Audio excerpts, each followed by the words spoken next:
Welcome to this the session of our Nischinta sessions, online sessions, knowledge sharing as well as training sessions. Today,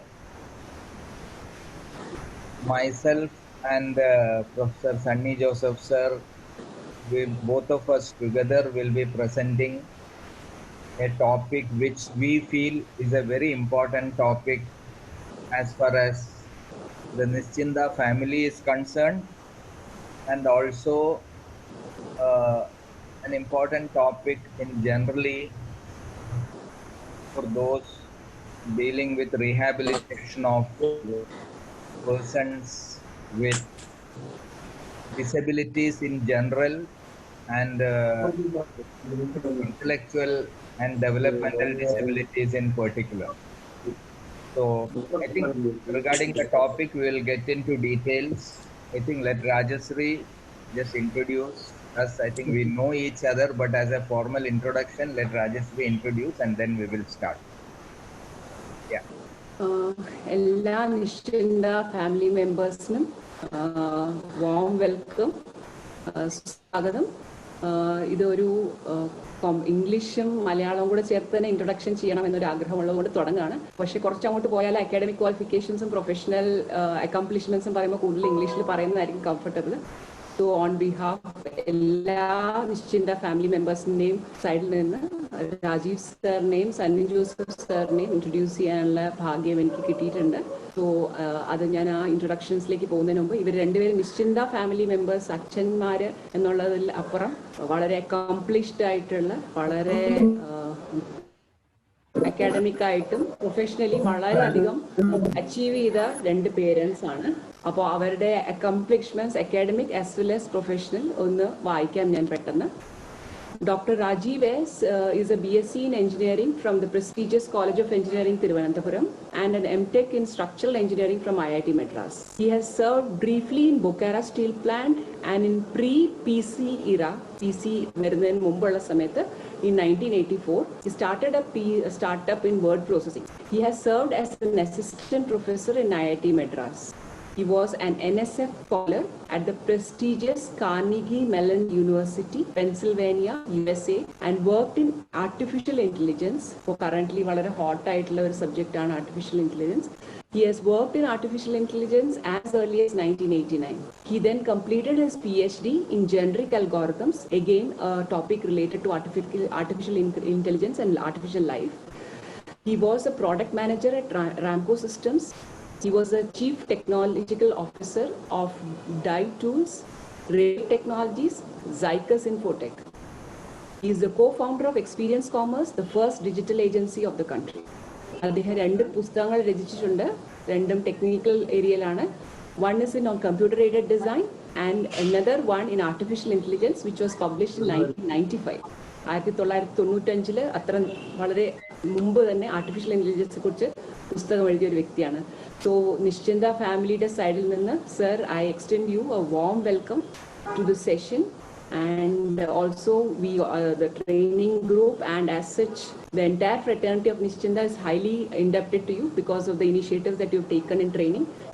കുട്ടികളുടെ പേരൻസിനെ empower ചെയ്യാനുള്ള training പ്രോഗ്രാംസിൻ്റെ സാറിൻ്റെ ഇനീഷ്യേറ്റീവിനെ ഒന്ന് സ്മരിച്ചുകൊണ്ട് സാറിനെ ഒന്നുകൂടെ ഞാൻ ഈ സെഷനിലേക്ക് വെൽക്കം ചെയ്യാണ്. Thank you. അടുത്തത് ശ്രീ സണ്ണി ജോസഫ് സാറാണ്. സണ്ണി ജോസഫ് സാറിനെ കുറിച്ച് ഫോർമൽ ഇൻട്രൊഡക്ഷൻ ചെയ്യുന്നതിന് മുമ്പ് എനിക്ക് പേഴ്സണലായിട്ടൊരു ഇൻട്രൊഡക്ഷൻ എന്ന് പറഞ്ഞാൽ സാർ എനിക്ക് ഗുരുസ്ഥാനീയാണ്. ഞാൻ പഠിച്ച ഇൻസ്റ്റിറ്റ്യൂട്ടിൽ, അതായത് MA കോളേജ് ഓഫ് എഞ്ചിനീയറിംഗിൽ സാറ് ഞാൻ പഠിക്കുന്ന കാലയളവിൽ തന്നെ അവിടെ പ്രൊഫസറായിട്ട് വർക്ക് ചെയ്യുന്നു, അസിസ്റ്റന്റ് പ്രൊഫസറായിട്ട്. പക്ഷേ സാറിൻ്റെ ക്ലാസ് അറ്റൻഡ് ചെയ്യാൻ ഒരുപക്ഷെ ഒന്നോ രണ്ടോ ക്ലാസ്സുകളെ ഞാൻ ഒരുപക്ഷെ അറ്റൻഡ് ചെയ്തിട്ടുണ്ടാവുള്ളൂ. പക്ഷേ ഹി ഈസ് ഡെഫിനറ്റ്ലി ഒരു ഗുരുസ്ഥാനീയനായിട്ടുള്ള വ്യക്തിയാണ്. He is he's my teacher actually.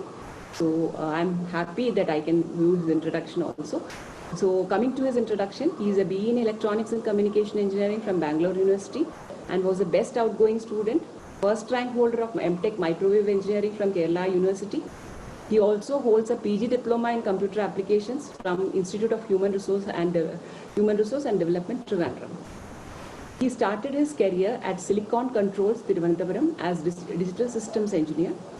He has over 30 years of academic experience in MA College of Engineering, Mar Athanasius College of Engineering, Kodamangalam. അവിടെ അദ്ദേഹത്തിന് 30 വർഷത്തിനപ്പുറം സർവീസ് ഉണ്ടായിരുന്നു. അതിൽ 16 വർഷം head of the department of electronics ആയിരുന്നു അദ്ദേഹം. So he served around 16 years as a professor and HOD of the Department of Electronics. He was also member Board of Studies and Chairman Board of Examination of MG University and also APJ Abdul Kalam Technological University. So, Sir, Sunny Sir, on behalf of Nischinda family, Sir ne ee session leki welcome cheyunu and all the audience present, nammade Nischinda family le ella members ne ഒന്നുകൂടെ ഞാൻ ഇതിലേക്ക് സ്വാഗതം ചെയ്യാണ് ഈ സെഷൻസിലേക്ക്. എല്ലാ സെഷൻസിലും participation ആക്റ്റീവായിട്ടുണ്ടാവണമെന്ന് request ചെയ്യുന്നു. ഇനി വരുന്ന സെഷനും ഈ സെഷനും ഒക്കെ വളരെ എഫേർട്ട് എടുത്തുണ്ടാകുന്ന സെഷൻസ് ആണ്. അപ്പോൾ തീർച്ചയായിട്ടും എല്ലാവരുടെയും പാർട്ടിസിപ്പേഷൻ ഉണ്ടാവുമെന്ന് അപേക്ഷിക്കുന്നു. And as you all no, today's session is on measuring functional independence of our wards and using film metrics. So I request Rajiv sir to take over and take us into the sessions. Thank you everyone. Yeah, thank you Rajashree. So let us start the session.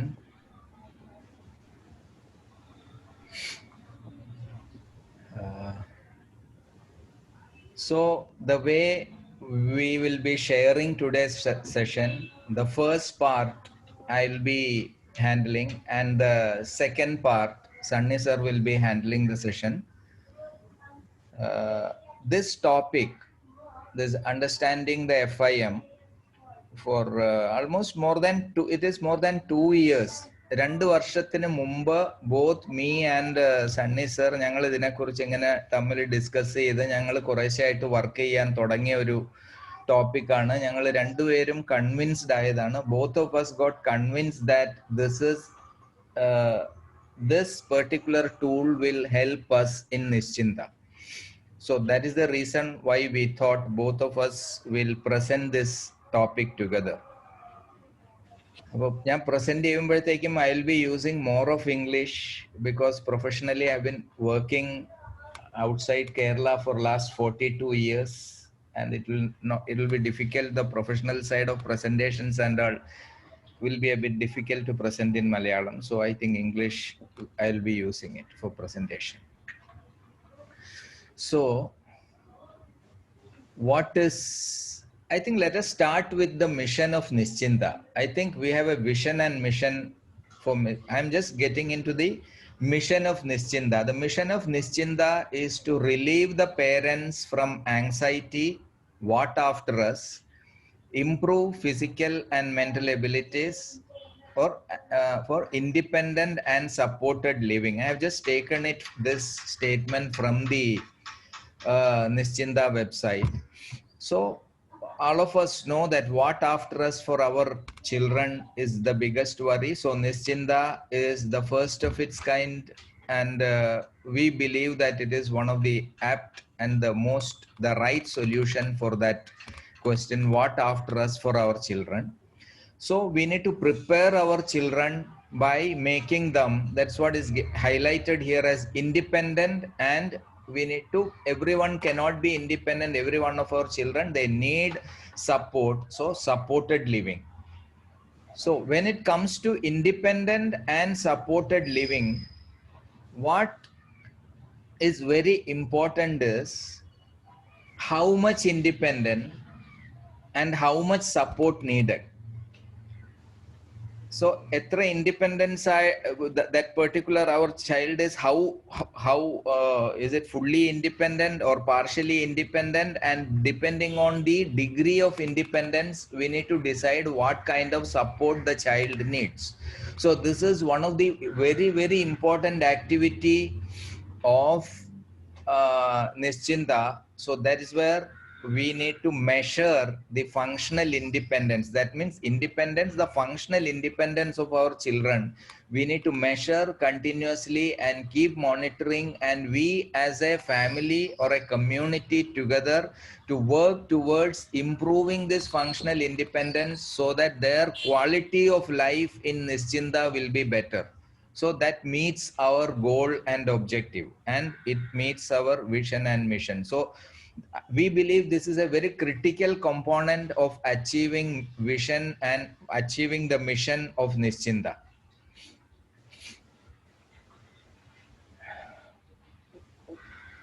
So what is measurement? If we go to doctor with some cough and such kind of things, the doctor asks us to immediately take a X-ray, so that X-ray gives doctor the state of our chest or shoulder or whatever, whichever part it is. It gives an indication to doctor so that the doctor can take the remedial actions. Similar is the MRI scan.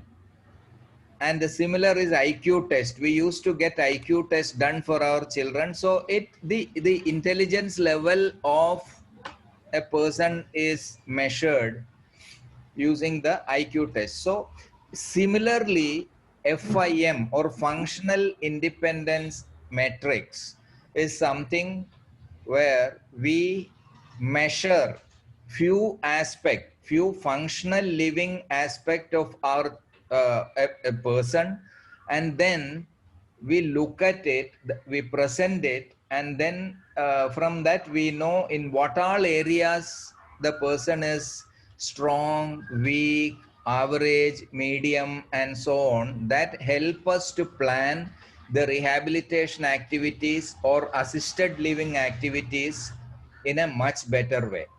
Our NACALS itself stands for National Institute of Assisted Living and Skill Development. For that assisted living to become a reality, it is very important for us to understand how much assistance and what kind of assistance each of our child in the Nischinta family requires, and for that we need to measure. And FIM is a tool. Functional independence measure is a tool that has that helps us to measure this. It's just a kind of organization, and it is measurement we have to do. So today what I will be doing is, it has two parts.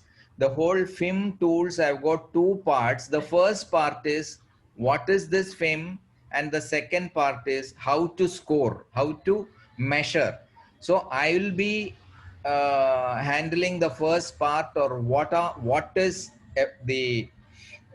what are the different aspects of FIM. Here I think the right hand side diagram, it's a web kind of diagram. You can see many: swallowing, grooming, bathing, upper dress adjustment, litter act, load of things you can see. I will get into details of each this disability matrix.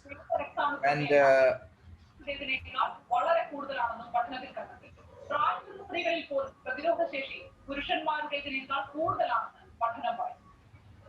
I think somewhere, sorry, the TV is on, and can you just mute? Yeah, I have muted remotely. So let us continue.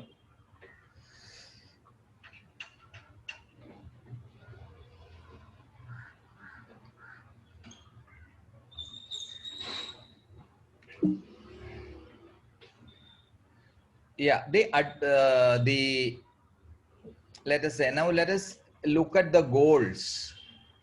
Yes, the goals is here now is understand. So our objective here is understand the goals of this presentation, understand what the FIM is and how it is used, understand the FIM terminology, FIM terminology, and the 7 scale scoring techniques, understand how to accurately document the measurements, and finally we will just present to you an Excel sheet that we have been working on, so that we can use to document the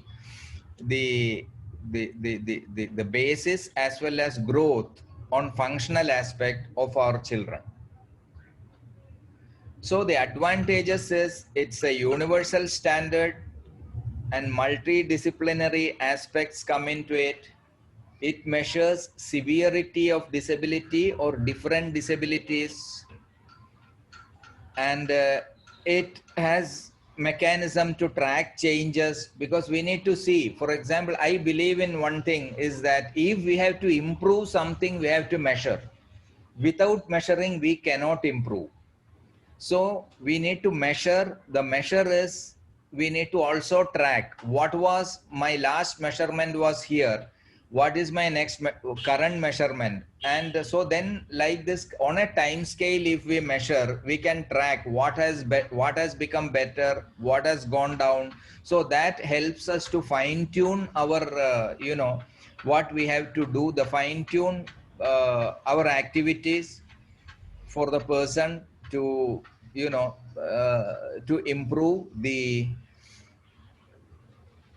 uh, the functional independence. And finally, we can analyze the outcome that comes. The tool also provide different mechanism for analyzing the outcomes. So if we look at the functional assessment measure in general, there are originally it started in US in universities to measure, primarily started from the physical disabilities, and then based on physiotherapies to measure the improvement based on that. That is what it has started with. Then people started using it more universally. So initially there were initial FIM, there are 18 metrics. Then in UK, they added additional metrics to it. There are 12 additional metrics have been added.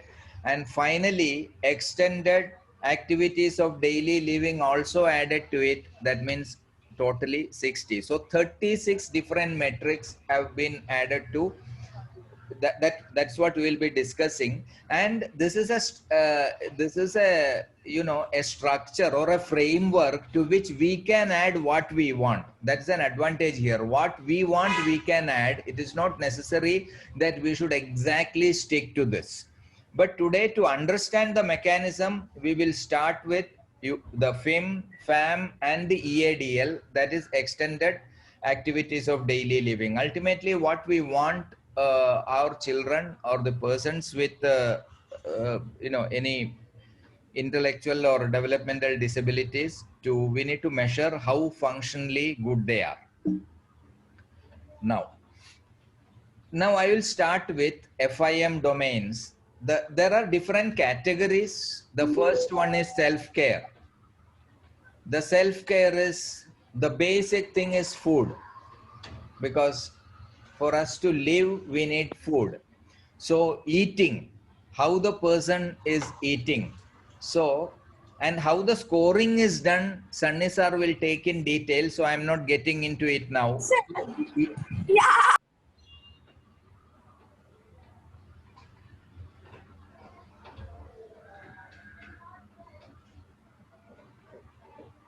So there are two hands raised, Dr. Jayasree and Leela. Anything specific? Hello? Okay, I'm continuing now.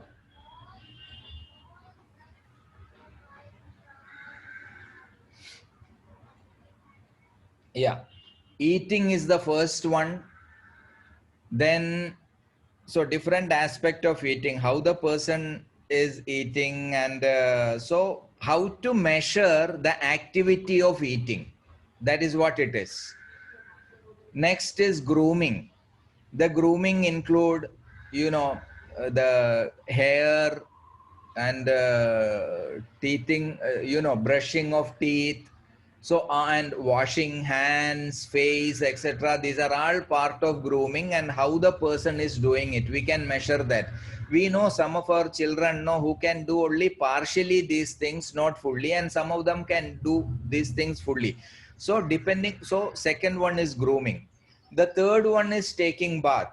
And different people may take bath in showers, people may take bucket bath. So whichever is the bath, so we may have to, because this FIM got originated in US, so the bucket bath may not be common there. So the way it has been, detailed is primarily showers and bathtub. So we are extending it for the bucket bath, which is more popular here. Third and fourth is the dressing, I think, which is whether the child or the person is able to dress himself, or to what extent the person is able to dress himself. First, that is divided into two. The dressing itself is upper part of the body and lower part of the body, because the kind of the motor skills requirements and the kind of understanding required by the person for upper body and lower body is different. So the dressing upper body is one metric, that is the fourth metric, and the fifth metric is dressing lower body. And the sixth is toileting. So how is the toileting? So how much help is needed, if at all the help is needed, or some assistance may be needed, or the person may be fully independent, or person may be fully dependent. From the spectrum of fully independent to fully dependent, there are many divisions, I think we can. And the scoring I'm not mentioning, the scoring will come later. So these are the 6 domains of self-care. Then the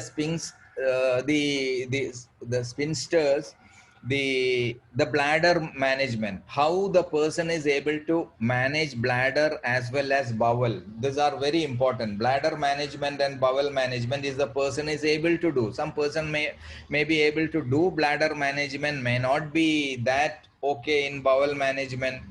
We know some of our children do bedwetting because there is a bladder management issue. So to what extent they are able to, and it is, if there is a scoring and how to measure and give a score to the bladder management, that is what the FIM is all about for different things. And third is mobility. For example, many of our children are on wheelchair. Then the mobility issue, from chair to bed, there is a difficulty. In some case, the person has to be lifted and put on the bed, and in other case, if we take the wheelchair very close to the bed, the person will, by himself or herself move from the wheelchair to bed, or vice versa. So how to measure this? Next, 10th is toilet. Again, mobility. From a wheelchair or even without wheelchair, a person has to be taken. How much dependence is needed? Only taken very close to the toilet, and the person takes care of himself, or the help is needed throughout. So that kind of. And then taking bath, whether is it so here also different levels of taking baths, so that can be measured. So 9, 10, 11 metrics we have seen so far. The 12th one is again mobility, the locomotion aspect, the walking and wheelchair. Those on wheelchair will be able to manage by themselves. Is that how much? Walking, whether the person is able to comfortably walk, or the person has difficulty in walking. So the other extreme is person need complete help in walking. So we can measure that. So depending on that, the appropriate rehabilitation mechanism can be planned. That's what the idea of measuring to this is, getting into each aspect, detailing it to what extent, and third, plan the rehabilitation aspect. The next is climbing stairs, which is common at homes or various places. We go ahead to climb stairs, where the person is able to climb stairs by himself or herself, or need help. Depending on that, we can give a score to it. Then communication is very, very important. We know, especially many of us have got many parents here in Nischinta will have autistic children, where the communication is a big issue. They are non-verbal, but are they? What about expression? The communication is divided into 2 aspects in the FIM. There is a spelling mistake here. It is FIM, not FAM. FAM comes later. That is expressions and comprehension. Because if a person has to understand, like by looking at it, who, what, when, where, how, why. A person should be able to think and understand. If something is given or some situation, our child is in a particular situation, then is the child has got ability to what extent to understand these aspects by read a sentence, and as the person can understand by looking at TV, something he can understand, and hearing something, whether the person is able to comprehend and make out what is that being said, instead of just hearing and unable to make out what it is. That is what comprehension is. And then social cognition is very important. We generally say that those who are on the spectrum or autism spectrum has got problems with social communication. So social interaction is very important. So at what level a person is on social interaction. So, and 17th is problem solving. Anything we do, I think that in life, what as an individual, whether fully neurotypical or normal we call it, or our person with disability, on day-to-day life we solve problems, whether it be such small, the tiniest problem or big problem. Even if I have to given a pen and I have to open the pen and start write, it's a problem. Given a pen and you start writing, so as to think that okay, I have to open the cap and then start writing, there is also a small problem solving happening there. The problem solving can be on a very tiniest problem to a large problem, so depending on what. So problem solving has a very important cognition ability. 18th is memory. How is the memory of the child? The person is able to remember, okay, some guest visited us maybe a week back, and again after a week the person sees the same guest. Is he able to recollect that you have come to our place, visited us? So is it possible to memorize? So these are the 18 metrics that the original FIM, the functional independence metrics. So these were the original 18 metrics which were part of FIM. Then when people started using it, what happened was that they found that these are not sufficient to address most aspects of what we want to measure.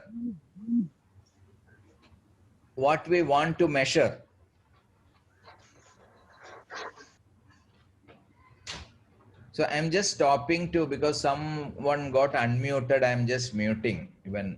Yeah, that's what I think. Yeah, so is it, so these 18, so what happened was that when in UK they started using it, and they felt that they have to extend this FIM with more. For example, social cognition itself, they felt that these three are not sufficient, we have to add more parameters. Similarly, in motor, they felt we have to add more parameters. For example, in eating, the way how eating different aspects were conceptualized in FIM, the swallowing was not there. So they added a separate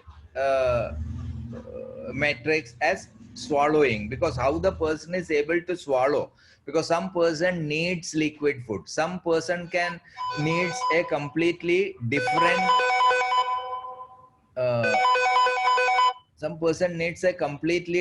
consistency for swallowing. So these are important aspects in intake of food. So that is where FAM came in and started. So in self-care and mobility, the FAM, the 19th one, started swallowing. So different aspects of swallowing have we measured. Then in mobility, the car, I think these days people travel by private cars. So is the person, how comfortable the person is to travel on car, the different aspects of that we can. Then we use public transport like buses or trains. So community mobility, how is the community mobility of the person? Then on the communication aspect, reading, the reading was not considered, which is very important. A person, is he able to read? To what extent read? Only words the person can read, or the person can read a sentence? Yes. Then writing, so reading, writing, speech intelligibility. Then emotional status, the person is in different emotional status, and how get, and some people may not get into a specific emotions. I think they are also very important from a living point of view. Adjustment to limitations, so we know many of our children are for example, especially with autistic children, I have seen that if they find it extremely difficult to make changes in their routines. The moment a routine, if there are 3 things, the person does it in a sequence. If we change the sequence, or if we include another activity in the sequence, I think they become absolutely. So what is, so similar adjustments are the person is able to do, because there are limitations, whether the person is able to adjust on a day-to-day living. Then use of leisure time, the use of leisure time is very, very important. Is the person is able to, what all things the person is able to do for, and otherwise unable to think, okay, I'm just sitting here and I'm just sitting here, it's a leisure time, what to do, how to do, and is the person, what the person is able to do. So these should be measured. So that is what the metrics use of leisure time talks about. Then orientation, how the orientation for the person, it is extremely important for the person to, mingle with the public and do many activities. Concentration or attention. So for many of the activities we do, we need concentration and attention. To what extent the person has concentration or attention?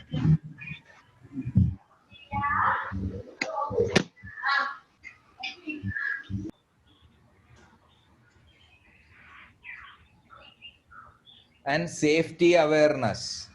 So does the child knows whether by handling, by taking a knife in hand, and whether the aware that if I should I should take it by the handle only, not by the fine edge, or the person knows if there is a fire, if there is a, if the person understands, is aware of the different safety awareness aspects, like if a iron box is there, we should not touch the iron box, the bottom of that, because there is, so these kind of awareness, to what extent. So based on that we can plan, so that this particular person's safety awareness is this and not this.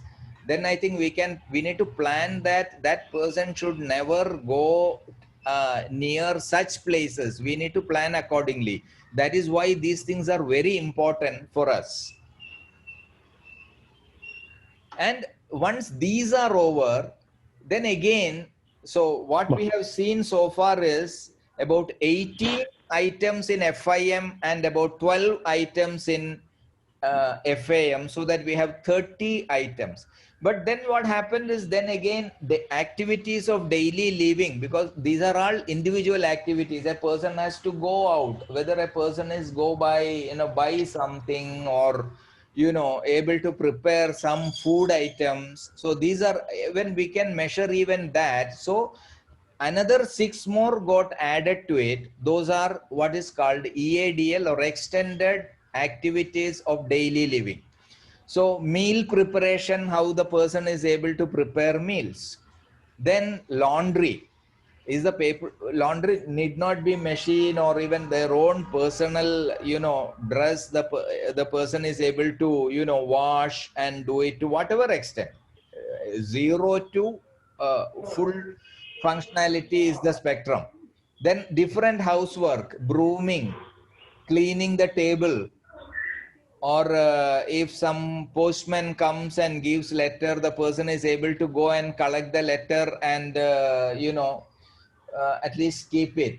or if someone presses the doorbell, the person is able to go, and to what extent the person is able to interact. So different kinds of housework, we can detail it, and for each person, we can have a record of each of these activity, how the person measures, and only then we can plan the rehabilitation. Shopping, is that person independently able to go and shop, or with the help of someone? Okay, I take him to near the shop, and then the person, him or her, then the person goes and buys whatever, then finally the total amount is, let us say, 40 rupees, and a 50 rupees is given. How much to take balance? So, and that comes in home finance. So is it able to, some basic finance the person is able to? I think our children, we need to handle some basic finance to improve the independence of living and reduce the supported living. And finally, the person might work.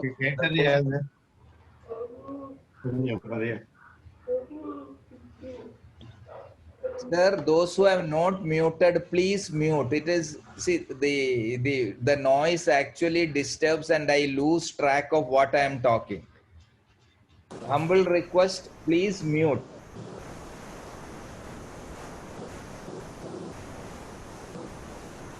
So people may be working, our children, and they may be learning, because many of them are doing NIOS and various things. To what extent or to what level they are able to do things. So please carry on. I'll check. Yeah.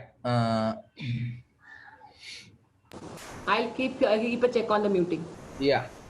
Okay. Right. So that is what I think. So what I have presented to you is 36 metrics defined in combination of FIM, the functional independence measure, functional assessment measure, and extended activities of daily living, 18 plus. So it is always better to have standardization. If someone else has standardized, why not use that? And then we can extend whatever we want. From this 36, if we feel that something is missing, we need to add, we can always add. We can have Nischinda metrics, 37, 38, 39, we can add what if we want. So that is possible. So what I have presented so far is the different metrics, and now what is the mechanism for scoring in each one of these metrics. I think that is what I'm handing over to Professor Sunny Joseph for continuing from here. I'm stopping my screen sharing. I am requesting Dr. Sunny Joseph sir to continue from here.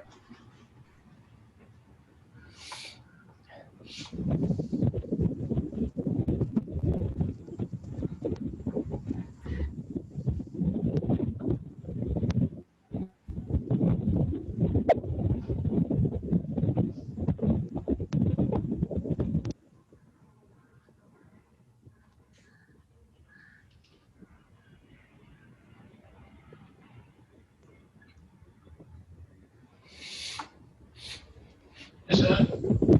Yeah, you can see.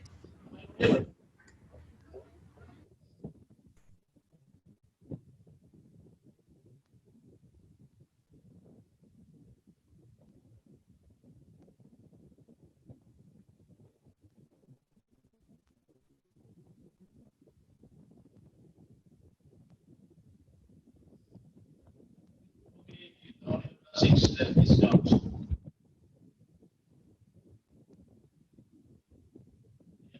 പ്രദേശത്ത് നമ്മൾ മംഗീഷായിരിക്കും പക്ഷേ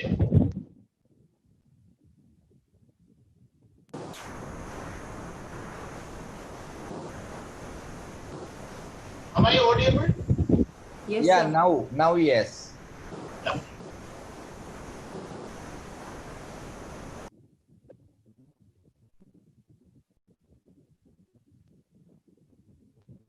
You know what is FIM?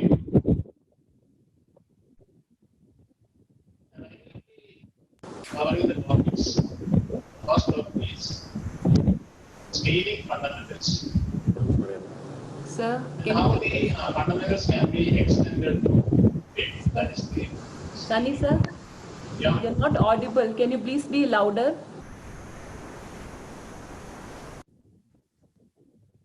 Are you audible now? Yes, sir, better.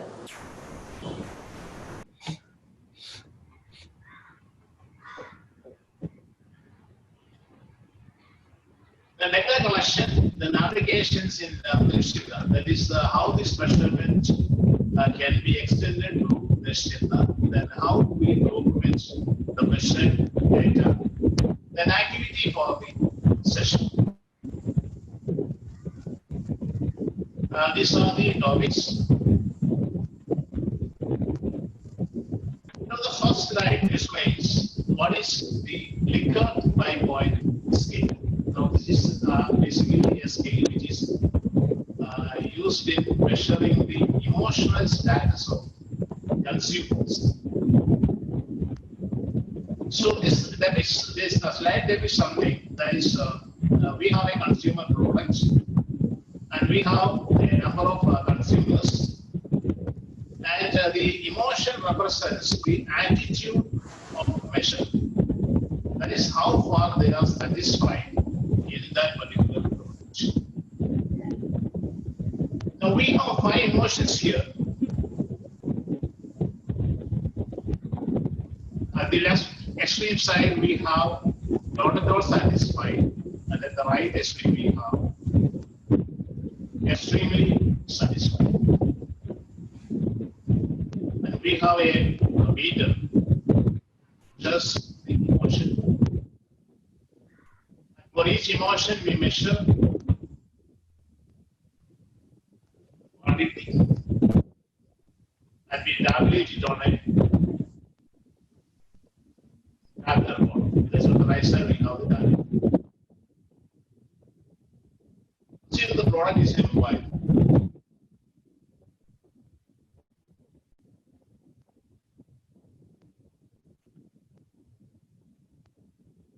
Just read ഒരു 25% satisfaction ഉള്ള ഒരു കേസാണ്. Mobile apply ചെയ്യുമ്പോൾ അല്ലെങ്കിൽ use ചെയ്യുമ്പോൾ ലെഫ്റ്റ് എക്സ്ട്രീമിലുള്ള ആളെ സംബന്ധിച്ച് is only satisfied 25%. Next one എന്ന് പറയുന്നത് ഒരു 50% സാറ്റിസ്ഫാക്ഷൻ. തേർഡ് എന്ന് പറയുന്നത് ന്യൂട്രൽ എന്ന് പറയുന്നത് 50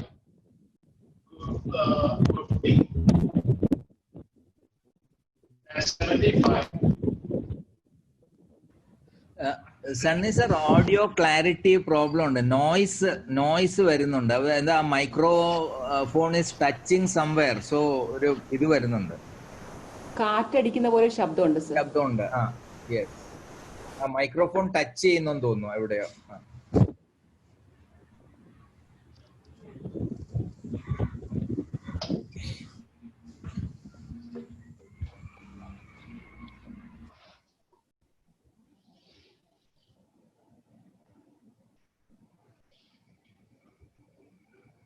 Okay. Am I audible now? Yes sir, very audible, very clear. Okay. Thank you.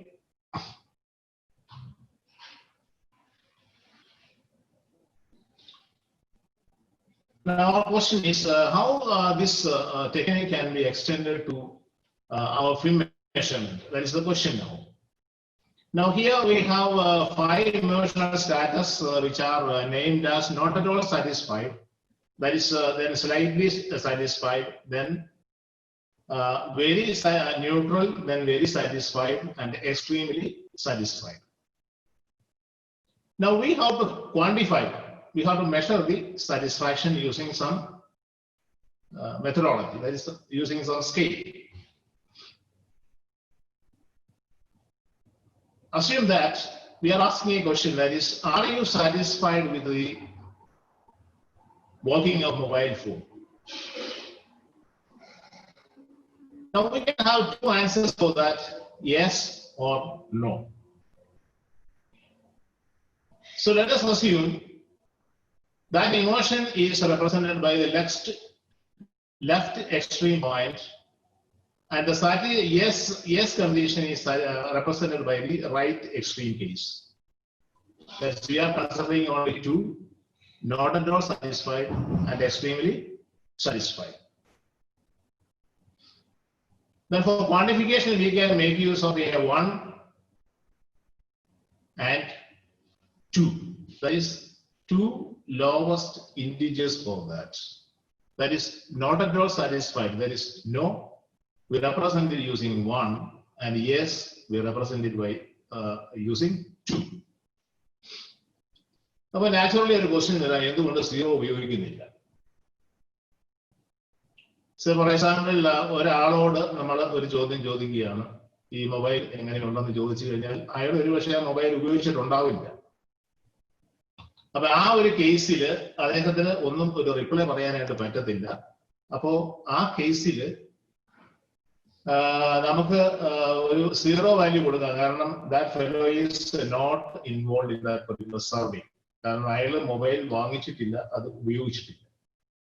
അപ്പൊ ഈ മൊബൈലിനെ സംബന്ധിച്ച് അതിന്റെ സാറ്റിസ്ഫാക്ഷൻ നമ്മൾ മെഷർ ചെയ്യുമ്പോൾ ഒന്നും അല്ലെങ്കിൽ സാറ്റിസ്ഫൈഡ് ആകാം, അല്ലെങ്കിൽ സാറ്റിസ്ഫൈഡ് അല്ല, അല്ലെങ്കിൽ സാറ്റിസ്ഫൈഡ് ആണ്. അപ്പൊ സാറ്റിസ്ഫൈഡ് ആണെന്നുള്ള കേസ് നമ്മൾ 2 കൊണ്ട് മെഷർ ചെയ്യും. 2 നമ്മൾ അതിന് വാല്യൂ കൊടുക്കും. അല്ല എന്നുണ്ടെങ്കിൽ നമ്മൾ 1 വാല്യൂ കൊടുക്കും. 1 and 2. സോ ഫോർ എക്സാമ്പിൾ, ഇപ്പം ഒരു ഓൾഡ് ജനറേഷനിലാണ് നമ്മളൊരു ന്യൂ ഫീച്ചേർഡ് മൊബൈൽ ഫോൺ കൊടുക്കുന്നത് എന്നുണ്ടെങ്കിൽ അവരെ അതുമായിട്ട് ഉപയോഗിച്ച് ശീലിച്ചു വരാനായിട്ട് കുറച്ച് ടേക്ക് സം ടൈം. അപ്പോ ഒരാളോട് ചോദിച്ചു കഴിഞ്ഞാൽ അയാൾ പറയും കുഴപ്പമില്ല, അത് okay. That be represented using 2. മറ്റേ ആളോട് ചോദിച്ചു കഴിഞ്ഞാൽ അയാൾ കുറെയൊക്കെ ഫീച്ചേഴ്സ് എക്സ്ട്രാക്ട് ചെയ്യാനായിട്ട് നോക്കി സാധിച്ചില്ല. അപ്പോ അയാൾ പറയും no, I'm not comfortable with this. അപ്പോൾ അതിന് നമ്മളൊരു 1 കൊടുക്കും, 1 ഉം 2 ഉം കൊടുക്കും. അപ്പോൾ ആ if that event is not happening, we can give a 0, but in the scaling that 0 is not used. Any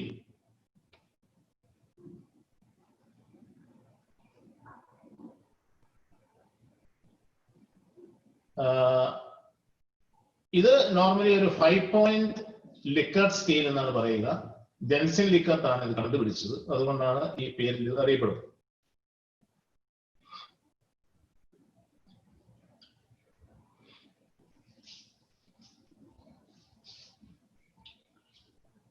ഇനി how it can be extended to a 5-point scale.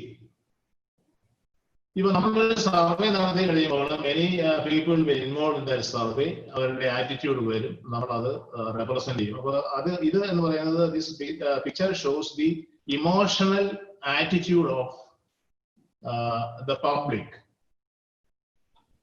ഇനി നമ്മൾ ഈ 2 സ്കെയിലിനെ നമ്മൾ ഒരു 5 സ്കെയിലിലോട്ട് ഇംപ്രൂവ് ചെയ്യുകയാണ്.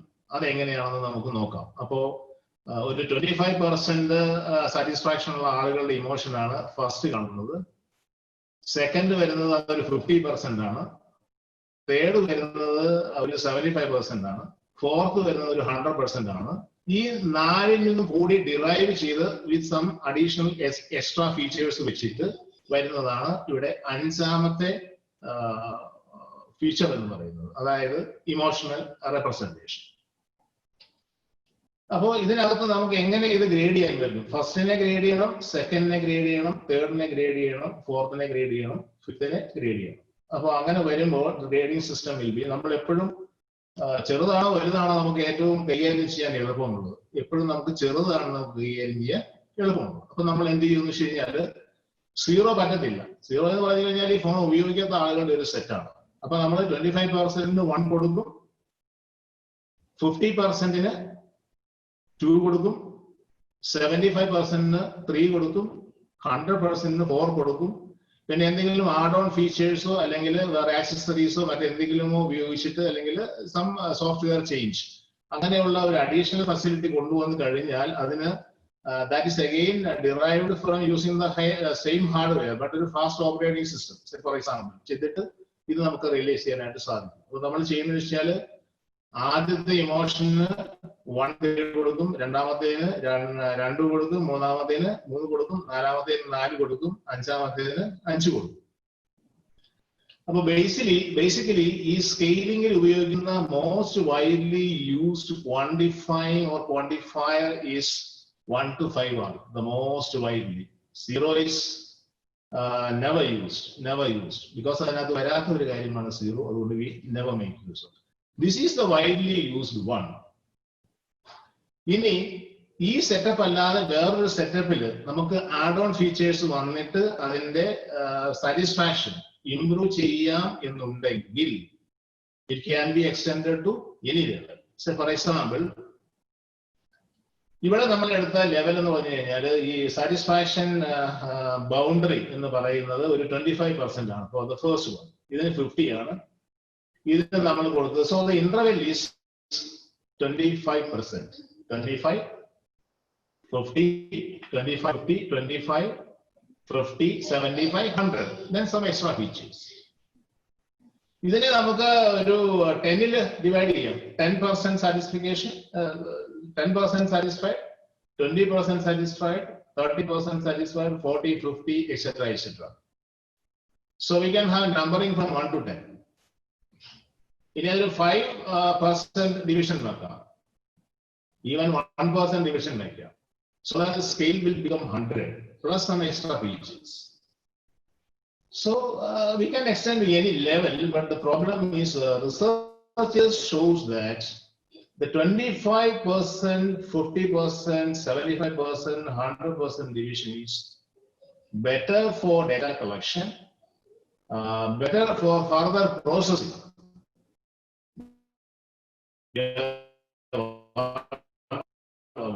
Why we are collecting the data is we need updation in the components of the mobile phones. So what actually we require is we have to limit it. So they have done several researches on that. And they found that a 25% classification is ideal. It is optimized. So normally we follow 25%, 50%, 75%, and 100%. With some add-on features, we can increase the satisfaction. This is the methodology normally we are following. Now, this emotional meter, which I have taken for explanation, this is only hypothetical. Nowadays, people say that mind-reading machines are available, but certain machines are available for that. But still, a lot of research have to be continued to determine some good mind-reading machines. That is so this is a hypothetical emotional machine.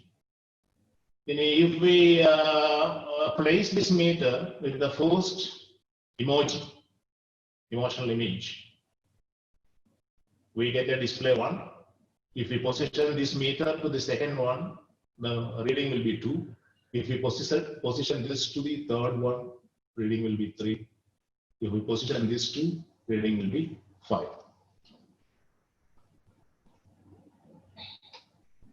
Now, how we can extend this to our film measurement? നമുക്കെല്ലാം അറിയാം, നമ്മളുടെ കുട്ടികളെല്ലാം ഈ ഫിലിമില് functional independence, ചിലർക്ക് ചില കാര്യങ്ങളിൽ ഒരുപാട് functional independence ഉണ്ട്, ചിലർക്ക് ചില കാര്യങ്ങളിൽ വളരെ കുറച്ച് ഫങ്ഷണൽ ഇൻഡിപെൻഡൻസ് മാത്രമേ ഉള്ളൂ. അപ്പോൾ assume that our ward is capable of doing only 25% of the film. അതായത് ഫസ്റ്റ്.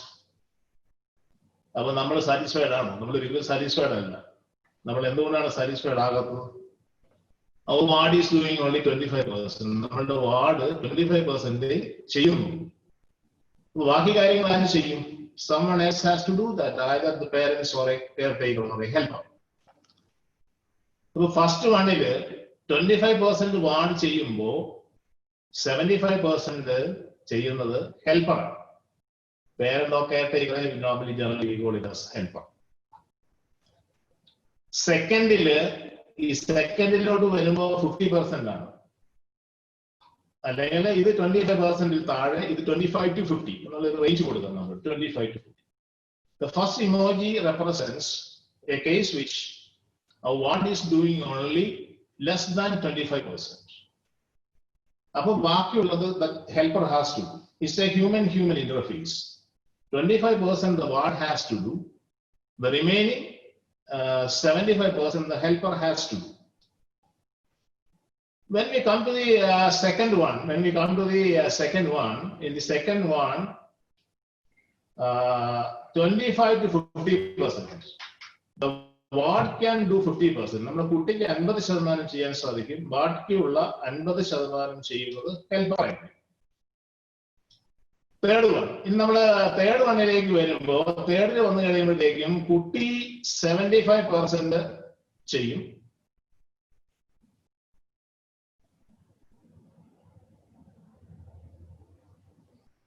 അതായത് 50 to 75 എന്ന് പറയുന്ന ഒരു റേഞ്ച്, 50 to 75. ബാക്കിയുള്ളത് ഹെൽപ്പർ ചെയ്യും. നമ്മുടെ ഫോർത്തിലേക്ക് വരുമ്പോൾ ചെയ്യുന്നത് ഫോർത്തിലേക്ക് വരുമ്പോഴത്തേക്കും നമ്മൾ ചെയ്യുന്നത് ഫോർത്തില് മോർ ദാൻ 75 വാർഡ് ചെയ്യും. ബാക്കിയുള്ള റിമൈനിങ് 25 ഹെൽപ്പർ ചെയ്യും. അപ്പോൾ കംപ്ലീറ്റ് ആണെന്നുണ്ടെങ്കിൽ there must be an understanding between the client and the helper or the caretaker. ഇനി ഈ ഫിഫ്ത് വൺ, അപ്പൊ 4 സ്റ്റേജ് ആയി. 0 to 25, up to 50, 75, 100. അത് വേരി ചെയ്യാം. ഇപ്പൊ ഇതില് ഒരു കാര്യം ചെയ്യാനായിട്ട് 10 സ്റ്റെപ്സ് ഉണ്ടെന്നുണ്ടെങ്കിൽ അതിനെ നമ്മൾ ഡിഫറൻഷിയേറ്റ് ചെയ്താൽ മതി. 25 എത്ര വരും, 50 എത്ര വരും, 75 എത്ര വരും, 100 എത്ര വരും. ഇതിന് ശേഷം നമ്മൾ ചെയ്യുന്നത് ഒരു സ്റ്റേജ് കൂടെ ഇവിടെ ഡിഫൈൻ ചെയ്യാൻ, ഇമോഷണൽ സ്റ്റാറ്റസ്. അപ്പോ ഈ കുട്ടി ഇതിനകത്ത് 100% ചെയ്യും. പക്ഷേ ഈ 100% he needs some support. That support is not physical support.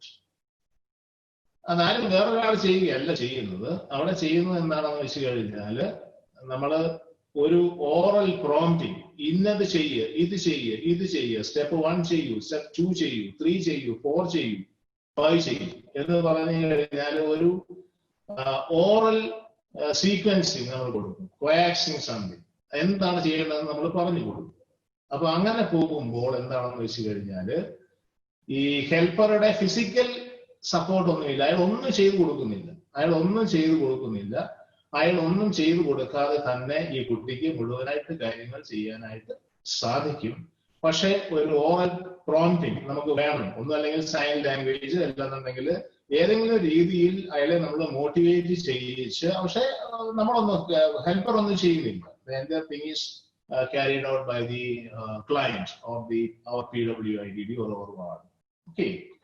അപ്പൊ അങ്ങനെയാണ്. അപ്പോ അതെന്ന് പറയുന്നത് is only A modified version. അപ്പൊ ഇതിനകത്ത് this is A combination of ഈ കാര്യങ്ങൾ നടപ്പാക്കുന്നത് അല്ലെങ്കിൽ ചെയ്യുന്നത്. It's A combination of the ward or the client or the helper. Helper എന്ന് പറഞ്ഞാൽ മോസ്റ്റ് ഓഫ് ദ കേസിൽ നമ്മൾ പേരൻസ് ആണ് ഇതിന്റെ കൂട്ടത്തിലുള്ളത്. അപ്പോ ശരിക്കും ഇത് 4 നമുക്ക് റെപ്രസെന്റ് ചെയ്യാം. അത് ഇതിന്റെ ഫീച്ചേഴ്സ് തന്നെ വെച്ചുകൊണ്ട് ആ പ്രൊസീജിയറിനെ ഒന്ന് മോഡിഫൈ ചെയ്തിട്ട് നമ്മൾ ഇവിടെ 5ാമതൊരു ഇമോഷണൽ സ്റ്റാറ്റസ് ജനറേറ്റ് ചെയ്യും. അപ്പൊ ഇത് നമ്മൾ മെഷർ ചെയ്യുകയാണെന്നുണ്ടെങ്കിൽ ഇനി ഇപ്പൊ നമ്മുടെ ഇമോഷൻ അതായത് ആറ്റിറ്റ്യൂഡ് അല്ലെങ്കിൽ ഇമോഷൻ നമ്മൾ ഡയറക്റ്റ് ഫിമ്മിലോട്ട് മാപ്പ് ചെയ്താൽ, അതുമായിട്ടൊരു താരതമ്യം നടത്തിയാൽ നമുക്ക് എന്താ കാണാൻ സാധിക്കുന്നത്? നമുക്ക് കാണാൻ സാധിക്കുന്നത് ദ കപ്പാസിറ്റി, ആ വാർഡിന്റെ കപ്പാസിറ്റിയാണ്. അപ്പൊ വാർഡിന്റെ കപ്പാസിറ്റി കുറയുമ്പോൾ നമുക്കൊരു നല്ല ഇമോഷൻ ഉണ്ടാകത്തില്ല. നമ്മൾ വളരെ സാഡ് ആയിരിക്കും, അയ്യോ നമ്മുടെ കുട്ടിക്കൊന്നും ചെയ്യാൻ സാധിക്കുന്നില്ല. അപ്പൊ നമ്മള് ഈ ലെഫ്റ്റ് സൈഡിൽ നിന്ന് റൈറ്റ് സൈഡിലേക്ക് പോകുമ്പോഴത്തേക്കും ഈ കുട്ടിയുടെ കാലിബർ എന്ത് ചെയ്യുന്നു? ഈ കുട്ടിയുടെ കാലിബർ ഇൻക്രീസ് ചെയ്ത് വരികയാണ്. At least by prompting, if he would able to carry out or complete that particular task, then we will be very happy, no doubt in that. അപ്പൊ അതിനെ നമ്മൾ എന്ത് ചെയ്യും? സീറോ എന്ന് പറഞ്ഞു കഴിഞ്ഞാൽ ഇപ്പം നമ്മൾ അതിനകത്ത് വരാത്ത അല്ലെങ്കിൽ മെഷർ ചെയ്യാത്ത ഒരു സാധനമാണ്. ഫോർ എക്സാമ്പിൾ ഇപ്പം എന്താ പറയുക, ജസ്റ്റ് എക്സാമ്പിൾ പറയുകയാണെന്നുണ്ടെങ്കിൽ ഇത് മെൻസ്ട്രുവേഷൻ പീരിയഡ് എന്ന് പറയുന്നത് പെൺകുട്ടികളെ മാത്രം സംബന്ധിക്കുന്ന ഒരു കാര്യമാണ്. അപ്പോ അങ്ങനെയുള്ള ഒരു കാര്യത്തിൽ ഒരു ആൺകുട്ടിയെ നമ്മളിങ്ങനെ ഫിമിൽ അനലൈസ് ചെയ്ത് പോകുന്ന സമയത്ത് ആ ക്വസ്റ്റ്യൻ ആ മാനേജ്മെന്റ് എങ്ങനെയാണ് എന്ന് ചോദിച്ചു കഴിഞ്ഞാൽ അയാൾക്ക് അത് ആവശ്യമില്ലാത്തൊരു സാധനമാണ്. ആ ഒരു കേസിലാണ് നമ്മൾ 0 കൊടുക്കുക. അതിന് 0 ആണ്. കാരണം ആ പ്രോസസ്സും ഈ പറയുന്ന ആളുമായിട്ട് യാതൊരു ബന്ധവുമില്ല. എന്തെങ്കിലും ഡിഫറെന്റ് അങ്ങനെ ഒരു ക്വസ്റ്റ്യൻ അവിടെ വരുന്നില്ല. അപ്പോ ഈ പറയുന്ന ഒരു മൊബൈൽ ഫോൺ ഉപയോഗിക്കുന്ന ഒരാളിനോട് നമ്മൾ അതിന്റെ ഫീച്ചേഴ്സ് എങ്ങനെയുണ്ടെന്ന് ചോദിച്ചു കഴിഞ്ഞാൽ പറയാൻ പറ്റാത്ത പോലെ തന്നെ ആണ്. അപ്പൊ ഇതിനെ നമ്മള് ഈ ഇമോഷനെ നമ്മൾ 1 ആയിട്ട് റാങ്ക് ചെയ്യുന്നു, രണ്ടാമത്തേനെ നമ്മൾ 2 ആയിട്ട് റാങ്ക് ചെയ്യുന്നു, മൂന്നാമത്തേനെ നമ്മൾ 3 ആയിട്ട് റാങ്ക് ചെയ്യുന്നു, നാലാമത്തെ ഇമോഷനെ 4 ആയിട്ട് റാങ്ക് ചെയ്യുന്നു, അഞ്ചാമത്തെ ഇമോഷന് നമ്മൾ 5 കൊടുക്കുന്നു. അപ്പോ emotion to a Likert scale conversion ആണ് നമ്മൾ പറയാൻ ഉദ്ദേശിച്ചത്. അപ്പോ നമുക്ക് ഇങ്ങനെ ഒരു മീറ്റർ ഉണ്ടെന്നുണ്ടെങ്കിൽ നമ്മളിവിടെ വെച്ച് റീഡ് ചെയ്ത് കഴിഞ്ഞാൽ ഇങ്ങനെയൊക്കെ കിട്ടും. ഇനി ഈ കണ്ടീഷൻസ് അല്ലാതെ നമുക്ക് ഫിമ്മില് കുട്ടികൾക്ക് തനിയെ ചെയ്യാൻ സാധിക്കും. അത് മാത്രമല്ല with the aid of an assistive device. നമ്മളിത് അസിസ്റ്റീവ് ഡിവൈസ് എന്നാണെന്നൊക്കെ ചോദിച്ചു കഴിഞ്ഞാൽ നമ്മൾ ഉപയോഗിക്കുന്നത്, അതായത് നമ്മൾ രാവിലെ എഴുന്നേറ്റ് കഴിഞ്ഞാൽ കാണുന്നത് മുഴുവൻ അസിസ്റ്റീവ് ഡിവൈസസ് ആണ്. ഇപ്പൊ തന്നെ നമ്മുടെ കമ്പ്യൂട്ടർ ടെർമിനലിന്റെ ഫ്രണ്ടിലേക്ക് നമ്മൾ നോക്കിക്കഴിഞ്ഞാൽ നിറച്ചും അസിസ്റ്റീവ് ഡിവൈസസ്. അപ്പൊ നമ്മൾ ഈ സാധാരണ ഈ കുട്ടികൾക്ക് അസിസ്റ്റീവ് ഡിവൈസ് എന്ന് പറയുമ്പോൾ നമ്മളെല്ലാവരും ഹ്യൂമൻ ബീയിങ്സ് ഇന്നത്തെ ലോകത്ത്, അതായത് ഈ ലോകത്ത് അസിസ്റ്റീവ് ഡിവൈസസ് ഉപയോഗിക്കാത്ത ഒറ്റ മനുഷ്യൻ പോലും ഉണ്ടാകത്തില്ല. Everybody is using and plenty. നമ്മൾ ഒരു ദിവസം തന്നെ 100-150 അസിസ്റ്റീവ്, നമ്മൾ കാണുന്ന എല്ലാം അസിസ്റ്റീവ് ഡിവൈസസ് ആണ്. അപ്പൊ നമുക്ക് ഈസി ആയിട്ട് കാര്യങ്ങൾ എങ്ങനെ കൊണ്ടുപോകാം എന്ന് ഇങ്ങനെ ആ റിസർച്ച് ചെയ്ത് ഓരോ ദിവസവും ഇങ്ങനെ ഓരോ ആപ്പുകൾ തന്നെ. ഇപ്പൊ നിങ്ങളുടെ മൊബൈൽ ആപ്പിൽ എത്ര ആപ്പുണ്ട്, ഇഷ്ടംപോലെ ആപ്പുകളുണ്ട്. എല്ലാ ആപ്പുകളും ഒരു അഡീഷണൽ ഡിവൈസസ് ആണ്, അല്ലേ? എല്ലാ ആപ്പുകളും ഒരു അഡീഷണൽ ഡിവൈസസ് ആണ്. So I think the basic is clear to you. What is a scale pointing technique in surveys? Basically, PIM എന്ന് പറയുന്ന ഒരു സർവേ ആണ്. നമ്മൾ ഓടി ചെന്നിട്ട് ഒരു ഇമോഷണൽ മീറ്റർ പോലെ, it's a hypothetical one, it's not been realised so far. Okay, ചെന്നിട്ട് അവിടെ വെച്ചിട്ട് ആളിൽ ഫിക്സ് ചെയ്ത് വെച്ചിട്ട് നമുക്ക് ഇമോഷൻസ് ഒന്നും മെഷർ ചെയ്യാൻ ഒന്നും പറ്റുന്ന കാര്യമല്ല. So only for understanding purpose I display that there. അത് പറഞ്ഞത് കാര്യങ്ങൾ മനസ്സിലാക്കാൻ വേണ്ടി മാത്രമാണ്. ഇനി ഈ ഫിമ്മിലുള്ള 2 ഫീച്ചേഴ്സ് കൂടി നമുക്കൊന്ന് നോക്കാം.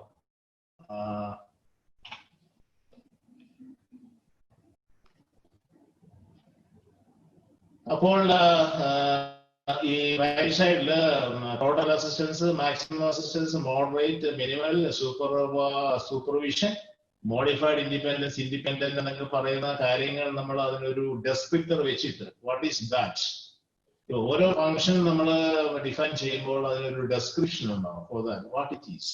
ഇപ്പൊ ഈറ്റിംഗ് എന്ന് പറയുന്ന ഒരു ഫംഗ്ഷൻ ആണ്, ആ ഫംഗ്ഷൻ എന്ന് പറയുന്നതിന് ഒരു ഡെസ്ക്രിപ്ഷൻ ഉണ്ടാവും, വാട്ട് ഈസ് ദാറ്റ് പ്രോസസ്. അപ്പോൾ ഈറ്റിംഗ് എന്ന് പറയുന്ന ഒരു ഫിം ഐറ്റം നമ്മൾ മെഷർ ചെയ്യുമ്പോൾ depending upon the performance grade of our ward or the client, our performance is different. The first one 25, 0 to 25, then 250 to 75 to 100 with oral prompt. അഞ്ചാമത്തെ. അപ്പോൾ അതുവരെ ഉള്ളതിനെ നമ്മൾ കൊടുക്കുന്ന ഒരു ഡെസ്ക്രിപ്ഷൻ, ഒരു പേരിട്ട് നമ്മൾ വിളിക്കുക. ഈ ഫസ്റ്റ് കേസ് 0 to 25 ഓർ എന്ന് പറയുന്നത് ടോട്ടൽ അസിസ്റ്റൻസ് എന്ന് പറയുന്ന ഒരു ഡെസ്ക്രിപ്ഷൻ ആണ്. നമ്മളൊരു പേര് കൊടുക്കണം to identify better in a better way. Second one, the ഡെസ്ക്രിപ്റ്ററെ നമ്മൾ പറയുന്നത് മാക്സിമം അസിസ്റ്റൻസ്, പിന്നെ moderate assistance, minimal assistance, supervision. അല്ലെങ്കിൽ നമ്മൾ കുറച്ച് സെറ്റപ്പ് കൊടുക്കേണ്ടി വരും. കാരണം വെച്ചാല് ഇപ്പൊ കുളിമുറിയില് രജീഷ് സാർ പറഞ്ഞതുപോലെ ബക്കറ്റിലെടുത്ത് വെള്ളം എടുത്തിട്ടാണ് നമ്മൾ കുളിക്കുന്നതെങ്കിൽ ആ ബക്കറ്റും കപ്പും സോപ്പും ഒക്കെ എടുത്തു വെച്ച് കൊടുത്തു കഴിഞ്ഞാൽ ബാക്കിയുള്ള കാര്യങ്ങൾ ഈ കുട്ടിക്ക് ചെയ്യാൻ പറ്റും. അപ്പൊ ഒന്നല്ലെങ്കിൽ നമ്മൾ പറയണം സൂപ്പർവൈസിങ്, ഈ ടാപ്പിൽ നിന്ന് വെള്ളം തുറന്നു വിട്ടിട്ട് യു ഫിൽ ദ ബക്കറ്റ്, നിങ്ങൾ ബക്കറ്റ് നിറയ്ക്കുക, എന്നിട്ട് കപ്പെടുത്ത് വെള്ളം കോരി ഒഴിക്കുക, സോപ്പ് എടുത്ത് തേക്കുക, അത് കഴിഞ്ഞിട്ട് ബക്കറ്റിലെ വെള്ളം എടുത്ത് കുടിക്കുക എന്നൊക്കെ പറഞ്ഞാൽ അങ്ങനെ ആ സീക്വൻസിങ് ആണ്. അങ്ങനെ സെറ്റപ്പ് ചെയ്ത് കൊടുത്തു കഴിഞ്ഞാൽ ഇത് ചെയ്യാൻ പറ്റുന്ന കുട്ടികളുണ്ട്. അപ്പൊ അങ്ങനെയുള്ളവരുടെ ആണ്. അപ്പൊ ലാസ്റ്റ് ഈ ടോട്ടൽ അസിസ്റ്റൻസ് എന്ന് പറയുന്നത് നമ്മളത് മുഴുവൻ ചെയ്തു കൊടുക്കേണ്ട ഒരു കേസാണ്. അതായത് 25% കുറവ് മാത്രമേ കുട്ടിക്ക് ചെയ്യാൻ പറ്റുള്ളൂ. ഇനി 25-നും 50-നും ഇടയ്ക്ക് ചെയ്യാൻ പറ്റുന്നതാണ് അടുത്തത്. ഇനി 50-നും 75-നും ഇടയ്ക്കാണ് മോഡറേറ്റ് അസിസ്റ്റൻസ്. 75 തൊട്ട് 100 വരെയുള്ളതാണ് ഇത്. ഇനി only oral prompting or sequence ആണ് 5 എന്ന് പറയുന്നത്. അപ്പോ ഇത് നമ്മൾ ആദ്യം നേരത്തെ കണ്ട ആ ഇമോജിയുടെ ഒരു ഡ്യൂപ്ലിക്കേഷൻ മാത്രമാണ്. ഇനി കണ്ടോ, ഇത് 1, 2, 3, 4, ഈ 4-ൽ നിന്ന് നമ്മൾ 5-മത്തേത് ഡിറൈവ് ചെയ്യും. ഇനി നമ്മളുടെ കുട്ടികളിൽ പലർക്കും depending upon the type of disability, ചില ഡിസബിലിറ്റിക്കാർക്ക് ചില കാര്യങ്ങൾ ചെയ്യാൻ പറ്റത്തില്ല, ചില ഡിസബിലിറ്റിക്കാർക്ക് ബാക്കിയുള്ള കാര്യങ്ങൾ, അതായത് നമ്മൾ 36 ഐറ്റംസ് ഓൾറെഡി കണ്ടു. അതിനകത്ത് ചില കാര്യങ്ങൾ ചെയ്യാനായിട്ട് പറ്റും ഫുള്ളി വിതൗട്ട് എനി ഹെൽപ്പ്. ഇനി തന്നെ ചെയ്യുന്നതിന് 2 കണ്ടീഷനുണ്ട്. ഉണ്ട്. ചില കാര്യങ്ങൾ ചെയ്യാനായിട്ട് നമുക്ക് ചില അസിസ്റ്റീവ് സ്പെഷ്യലി ഡിസൈൻ ഫോർ എനിക്ക് മനസ്സിലാവില്ല.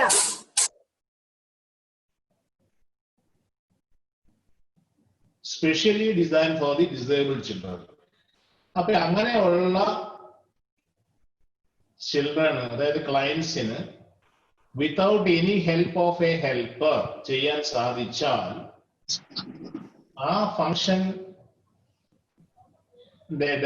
ഡെസ്ക്രിപ്ഷൻ എന്ന് പറയുന്നത് നമ്മളതിനെ we call it as modified independence എന്ന് പറയും. അപ്പൊ ഈ മോഡിഫൈഡ് ഇൻഡിപെൻഡൻസിൽ നമുക്ക് ഹെൽപ്പറുടെ സഹായം ഇല്ല.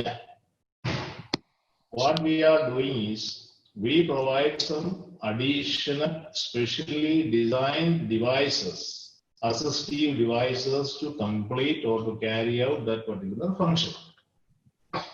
അപ്പൊ നമ്മളെയൊക്കെ സംബന്ധിച്ച് അങ്ങനെ ഒരു കാര്യം ചെയ്യാൻ പറ്റിയാൽ നമ്മുടെ ഇമോഷൻസ് ഏത് ലെവലിലായിരിക്കും? അത് ശരിക്കും ഒന്ന് ആർത്ത് ചിരിക്കാൻ പറ്റും, ഒരു സംശയവുമില്ല. തീർച്ചയായിട്ടും അത് നമ്മളെ സംബന്ധിച്ച് വലിയൊരു കാര്യമാണ്. ഇനി ഈ ഡിവൈസിന്റെ സഹായമൊന്നും ഇല്ലാതെ ചില ആളുകളെ സംബന്ധിച്ച്, ചില ക്ലയൻസിന്, അതായത് നമ്മുടെ വാർഡുകളെ സംബന്ധിച്ച് വളരെ എഫിഷ്യന്റ് ആയിട്ട്, വളരെ എഫക്റ്റീവായിട്ട് ചില കാര്യങ്ങൾ, നോട്ട് ഓൾ, ഈ 36 എണ്ണത്തിൽ 1, 2, 3 ഒക്കെ ചെയ്യാനായിട്ട് സാധിക്കും. അങ്ങനെ ഒരു സംഭവം നടന്നാൽ നമുക്ക് ചിരിക്കാം, 2 കൈയും ഉയർത്തി നമുക്ക് തമ്പടിക്കാം. അപ്പൊ ആ ഒരു സിറ്റുവേഷനിലേക്ക് നമുക്ക് ഇപ്പോഴത്തെ ലേറ്റസ്റ്റ് ട്രെൻഡും ഡിസൈനും റിസർച്ചും എല്ലാം പോകുന്നത് ആ രീതിയിലേക്കാണ്. എങ്ങനെ ഇവരെ കംപ്ലീറ്റ്ലി എന്നുള്ളതാണ്. കാരണം നമ്മളുടെ വിഷൻ എന്തിനാണ് ഉണ്ടാക്കിയിരിക്കുന്നത്? Vision and mission and independent with vocational employment ആണ്. അപ്പോ നമ്മള് ചെയ്യുന്നത് വെച്ചാൽ, ഇത് ആദ്യം പറഞ്ഞതെന്ന് വെച്ചാൽ, this is the fundamental of this scaling process. നമ്മൾ സാധാരണഗതിയിൽ 1 and 2 ഉള്ള ഒരു സെറ്റാണ് ഈ സ്കെയിലിങ്ങിന് വേണ്ടി സാധാരണഗതിയിൽ ഏറ്റവും ചെറുതായിട്ട് ഉപയോഗിക്കുന്നത്. അതായത് നമ്മൾ ആ 2 സ്കെയിൽ ഉപയോഗിക്കുന്നത് എന്തിനാണെന്ന് വെച്ച് കഴിഞ്ഞാല്, നമുക്ക് ഇപ്പൊ ഒരു ലോവർ എൻഡ് സ്കൂളിൽ നമ്മൾ ഒരു അപ്പർ പ്രൈമറിയിലേക്ക് ഒരു സർവേ നടത്തുകയാണെങ്കിൽ 2 ഉണ്ടാവുള്ളൂ, അതിന് റേസോ ഉണ്ടോ. ഇനി ഒരു 60-70 വയസ്സൊക്കെ കഴിഞ്ഞ് കഴിഞ്ഞിട്ട് ഒരു പ്രോഡക്റ്റിനെ കുറിച്ചോ അല്ലെങ്കിൽ എന്തിനെ കുറിച്ചോ ഒരു സർവേ നടത്തുകയാണെന്നുണ്ടെങ്കിൽ അതിനകത്ത് 2 ഓപ്ഷൻസ് മാത്രമേ കാണുള്ളൂ, അതായത് റേസോ ആണോ. ഓക്കെ, ഇനി അതെന്താണെന്ന് വെച്ചാൽ, അങ്ങനെ എന്താണെന്ന് വെച്ച് കഴിഞ്ഞാൽ, ഇതിപ്പോ നമ്മൾ പറയുകയാണ്, അവർക്ക് അത്രേ പറ്റത്തുള്ളൂ. കാരണം വെച്ചാല് ഈ ക്ലയൻസിനെ സംബന്ധിച്ച് ഒരുപാട് ആലോചിച്ച് ഇതിന്റെ വിവാദങ്ങളിലൊക്കെ പെട്ടിട്ട് ഒരു ജഡ്ജ്മെന്റ് എടുക്കാനായിട്ട് ബുദ്ധിമുട്ടാണ്. ഇവിടെ നമ്മൾ എടുക്കുകയാണെന്നുണ്ടെങ്കിൽ, ഞാനൊരു ഓൾഡ് കേസ് പറഞ്ഞു. അതിനകത്ത് 2 സാധനം വരത്തുള്ളൂ. ഇനി നല്ല ചുണക്കുട്ടികളുള്ള ഒരു ചുള്ളൻ സെറ്റിലേക്ക് ഈ മൊബൈലിനെ കുറിച്ച് ഒരു സർവേ പോവുകയാണെന്ന് വിചാരിക്കുക. അപ്പോ ആദ്യത്തെ ഒരു ഗ്രൂപ്പിനോട് ചോദിച്ചു കഴിഞ്ഞപ്പം ആ ഗ്രൂപ്പ് പറയും, എങ്ങനെയുണ്ട് ഫോൺ എന്ന് ചോദിച്ചു കഴിഞ്ഞാൽ ഒരു സാധാരണ പറയുന്നത് എന്താണ്, ഓ അടിപൊളി, എന്തൊരു ഫോൺ എന്നുള്ള റിപ്ലൈ ആണ് നമുക്ക് കിട്ടുക. Very happy.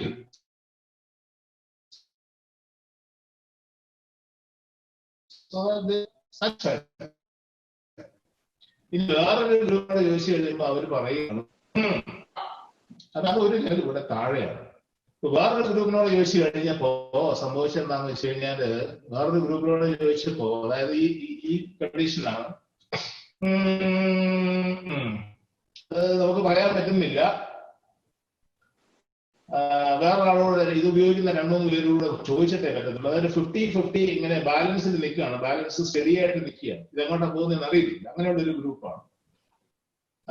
ഡിസിഷൻ പെൻഡിങ്, അവർക്കൊരു ഡിസിഷൻ എടുക്കാനായിട്ട് പറ്റുന്നില്ല. ഇനി അടുത്തതെന്ന് പറഞ്ഞു കഴിഞ്ഞാൽ വേറൊരു ഗ്രൂപ്പിനോട് ചോദിച്ചു കഴിഞ്ഞപ്പോൾ അവരുടെ ഇമോഷൻ വന്നത് ഇങ്ങനെയാണ്, എന്നുള്ള രീതിയിലോട്ട് പോകും.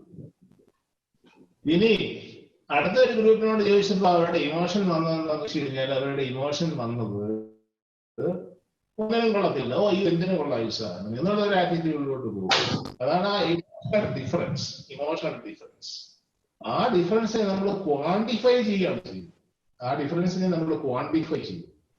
അപ്പൊ ക്വാണ്ടിഫൈ ചെയ്യുമ്പോൾ നമുക്ക് എന്താ ഒരു ക്വാണ്ടിഫിക്കേഷൻ വേണം, ഒരു ന്യൂമറിക്കൽ വാല്യൂ വേണം. അത് നമ്മൾ അതിനെ ക്വാണ്ടിഫൈ ആയിട്ട് ഇടണം. ഇനി വലിയ സംഖ്യ എടുക്കും, 100 തൊട്ട് മേളിലേക്ക് പോകാൻ പാടില്ല എന്നുള്ളതാണ് ചോദ്യം. 100 മേളിലേക്ക് പോകാൻ പറ്റില്ല, അതെന്ന് വെച്ചാൽ നമ്മളെപ്പോഴും ചെറുതാണ്. Dealing with small it's always good, easy.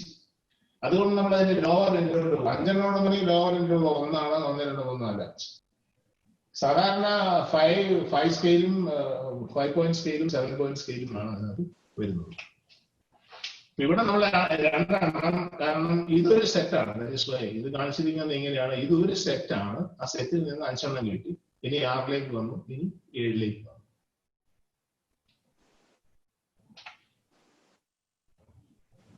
ഇത് അതിന്റെ ഒരു ജസ്റ്റ് സോഫ പറഞ്ഞതിന്റെ ഒരു വേറൊരു ഫോമാണ്, ഫോം അല്ല, same thing. Total assistance 0 to 25, 0 തൊട്ട് 25 വരെ നമ്മുടെ വാർഡ് ചെയ്യും, വാർഡുകൾ ഹെൽപ്പർ ചെയ്യും. ഇനി രണ്ടാമത്തെ സ്കോർ നമ്മൾ കൊടുക്കുന്നത് മാക്സിമൽ അസിസ്റ്റൻസ് ആണ്.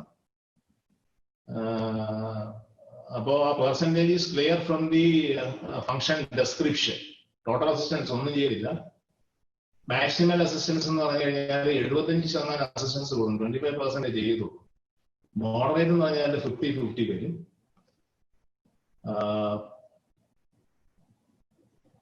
ഓക്കെ, 4 എന്ന് പറഞ്ഞു കഴിഞ്ഞാൽ 75 to 100. ഇനി അതായത് supervision, sorry maximal assistance. Then 5 എന്ന് പറയുന്നത് supervision, the helper is not doing anything. പിന്നെയുള്ളത് മോഡിഫൈഡ് ആണ്, മോഡിഫൈഡ്, ഇൻഡിപെൻഡൻസ്, പിന്നെ കംപ്ലീറ്റ്.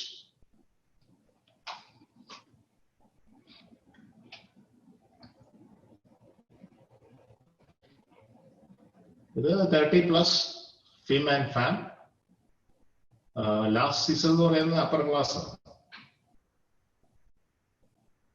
ഇതിന്റെ ആവശ്യം എന്താണെന്ന് വെച്ച് കഴിഞ്ഞാൽ Rajesh sir already point out ചെയ്തതാണ്.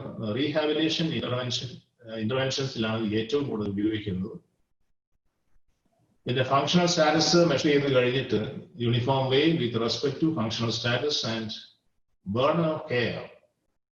ഈ കെയർ ടേക്കറുടെ പെർസെന്റേജ്, ഇൻവോൾവ്മെന്റ് പെർസെന്റേജ് കൂടുക എന്ന് പറഞ്ഞു കഴിഞ്ഞാൽ ബേർഡൻ കൂടും.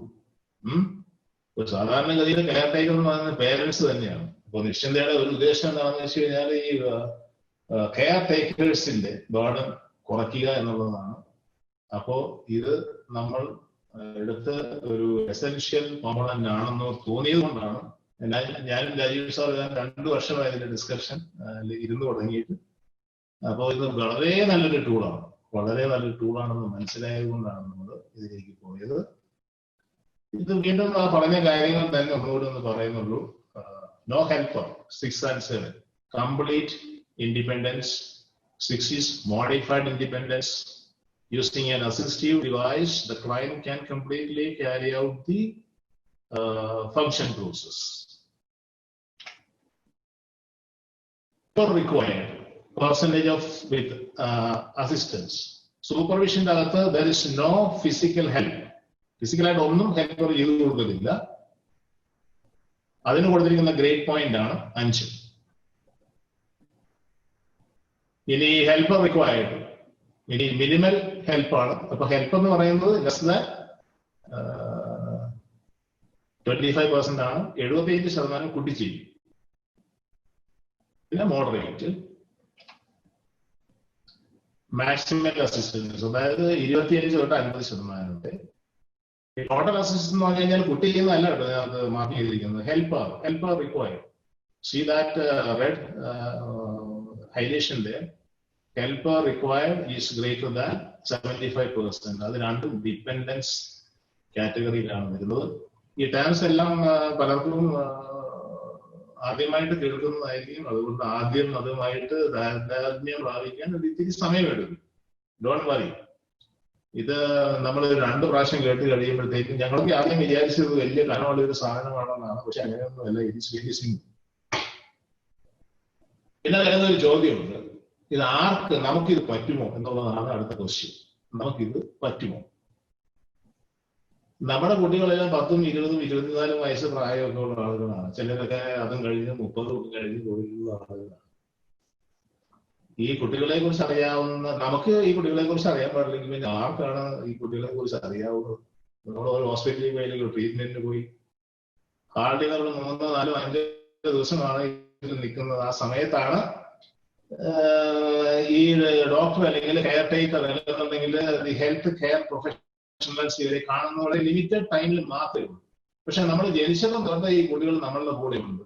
അപ്പോ ആരാണ് ഈ ഇതിന് യോഗ്യതെന്ന് ചോദിച്ചാൽ എന്റെ അഭിപ്രായത്തിൽ നമ്മൾ തന്നെയാണ് ഇവർ ഇവാലുവേറ്റ് ചെയ്യാൻ. ഇതിനകത്ത് വലിയ കാര്യമൊന്നുമില്ല. ഈ പറയുന്ന 36 കാര്യങ്ങളും നമ്മൾ ഓരോരുത്തരും ദക്ഷിണാഫാമിലിയിലുള്ള എല്ലാ മെമ്പേഴ്സും ഡെയിലി ചെയ്യുന്നതാണ് അല്ലേ? നമ്മളത് കേരളത്തിലെ എക്സാമിൻ ചെയ്ത് നോക്കിയാൽ നമുക്ക് എല്ലാം അറിയാം. എല്ലാ ദിവസവും നമ്മൾ ഈ പറയുന്ന 36 റൊട്ടീനിൽ കൂടെയും കടന്നു പോകുന്നു. ചിലതൊക്കെ ഇല്ലായിരിക്കും ദിവസം. അല്ലെ നമ്മൾ മജോറിറ്റി അസിസ്റ്റീവ് ഡിവൈസിന്റെ കാര്യം പറഞ്ഞാൽ നമ്മൾ കാണുമ്പോൾ നോക്കുന്നതെല്ലാം മുഴുവൻ അസിസ്റ്റീവ് ഡിവൈസ് ആണ്. അതുപോലെ തന്നെ നമ്മൾ ചെയ്യുന്നതെല്ലാം ഈ ഫിമ്മിലുള്ള ഏതെങ്കിലും ഒരു സാധനമാണ്. ഫിം, ഫാം, എക്സ്റ്റൻഡ്, അതിനകത്തുള്ള ആ കാറ്റഗറിയിലുള്ള ഏതെങ്കിലും ഒരു സാധനമാണ് നമുക്ക് വരുന്നത്. ഒരു സംശയം വേണ്ട. ഇനി ഈ മെത്തഡോളജി എന്ന് പറയുന്നത് നമ്മൾ മൊബൈൽ ഫോണിലാണ് സ്റ്റാർട്ട് ചെയ്തത്. മൊബൈൽ ഫോൺ ഉപയോഗിക്കുന്ന ആളുകളോട് ചെന്ന് ചോദിച്ചു ആണ് സർവേ നടത്തുന്നത്. അപ്പൊ ഇനി ഈ പറയുന്ന പോലെ ചോദിച്ചു പോകുന്ന ആളുകളുടെ ഈ മൊബൈലുമായിട്ട് യാതൊരു ബന്ധവും വേണമെന്നില്ല എന്ന് നമ്മൾ പറഞ്ഞു കഴിഞ്ഞാൽ അതിന് 0 കൊടുക്കാം. കാരണം അതിനോട് യാതൊരു ബന്ധവുമില്ല. ഇനി വരുന്ന ഒരു കാറ്റഗറി എന്ന് പറയുന്നത് നമ്മളുടെ എന്താണ്, ഒരാളൊരു ഫോൺ, എക്സ് എന്ന് പറയുന്ന ഒരാളൊരു ഫോൺ ഉപയോഗിക്കുന്നുണ്ട്. എക്സ് എന്ന് പറയുന്ന ആളൊരു ഫോൺ ഉപയോഗിക്കുന്നുണ്ട്. അപ്പോ അയാളെ കോണ്ടാക്ട് ചെയ്തു സർവേയർ. അയാളെ കോണ്ടാക്ട് ചെയ്യാൻ ശ്രമിച്ചിട്ട് സാധിച്ചില്ല. അപ്പോ ആ സർവേയർ എന്താ ചെയ്തത്? അയാൾക്ക് കോണ്ടാക്ട് ഉള്ള, അയാളെ ഏറ്റവും കൂടുതൽ അറിയാവുന്ന എല്ലാ കാര്യങ്ങളും ഷെയർ ചെയ്യുന്ന മറ്റൊരാളെ കണ്ടെത്തി. ആ മറ്റൊരാളെ കണ്ടെത്തിയിട്ട് അയാളോട് ചോദിച്ചു, ഈ ആള് എക്സ് ഈ ഫോണിനെ കുറിച്ച് എന്താണ് അഭിപ്രായം പറഞ്ഞതെന്ന് ചോദിച്ചു. അപ്പോ ആ തേർഡ് പേഴ്സൺ പ്രോക്സി, അത് നമ്മൾ പ്രോക്സി എന്ന് പറയുന്നത്, നമ്മൾ ഈ ഫിം ചെയ്യുന്നത് മുഴുവൻ പ്രോക്സിയാണ്. കാരണം ഈ പിള്ളേർക്ക് ഒരു ക്വസ്റ്റ്യൻ റെസ്പോണ്ട് ചെയ്യാൻ പറ്റുമെന്ന് എനിക്ക് തോന്നുന്നില്ല. കുറച്ചൊക്കെ ആൻസർ ചെയ്യാൻ പറ്റുമായിരിക്കും, but not all. So someone else is proxy. അത് പ്രോക്സി മെഷർമെന്റ് ആണ്. ഇപ്പൊ എക്സ് എന്ന് പറയുന്നത്, ഞാൻ എക്സിന്റെ ഡയറിലാണെന്നുണ്ടെങ്കിൽ എക്സ് എന്ത് ചെയ്യുന്നത് എനിക്ക് അറിയുള്ളൂ. എക്സിന് ഇൻകപ്പാസിറ്റി ഉണ്ട്, ഇൻകപ്പാസിറ്റേറ്റഡ് ആണ്. അതുകൊണ്ടാണ് നിശ്ചിതയിൽ വരുന്നത്, അല്ലെങ്കിൽ നിശ്ചിതയിൽ വരേണ്ട ആവശ്യമില്ല. അപ്പൊ ഇൻകപ്പാസിറ്റേറ്റഡ് ആയതുകൊണ്ട് ഒരു പ്രോക്സി മെത്തഡോളജി മാത്രമേ ഈ സർവേയിൽ പറ്റുള്ളൂ. ഏറ്റവും നല്ല പ്രോക്സി ആരാണ്? The father and mother. യാതൊരു സംശയവും. നമ്മളുടെ കോമ്പീറ്റൻസി അതിനകത്ത് ക്വസ്റ്റ്യൻ ചെയ്യാൻ യാതൊരു ആവശ്യവുമില്ല. We are competent enough to carry out that proxy situation. നമുക്ക് അറിയാവുന്നത് ഒരാർക്കും അറിയത്തില്ല. അപ്പൊ അതുകൊണ്ട് നമുക്കിത് വളരെ ഈസി ആയിട്ട് ചെയ്യാവുന്നതേ ഉള്ളൂ. ഇനി നമ്മളിപ്പം പറഞ്ഞതിന്റെ ഒരു ഫ്ലോ ഡയഗ്രമാണ് ഈ കാണുന്നത്. അപ്പൊ അതിനകത്ത് നമ്മള് ആദ്യമേ ഡിപ്പെൻഡന്റ് ആണോ ഇൻഡിപെൻഡന്റ് ആണോ എന്ന് നമ്മൾ നോക്കും. അത് നമ്മളോട് വളരെ ക്ലിയർ ആയിട്ട് തന്നെ പറഞ്ഞാണ്. അപ്പൊ ആദ്യത്തേത് ഇതാണ്, does X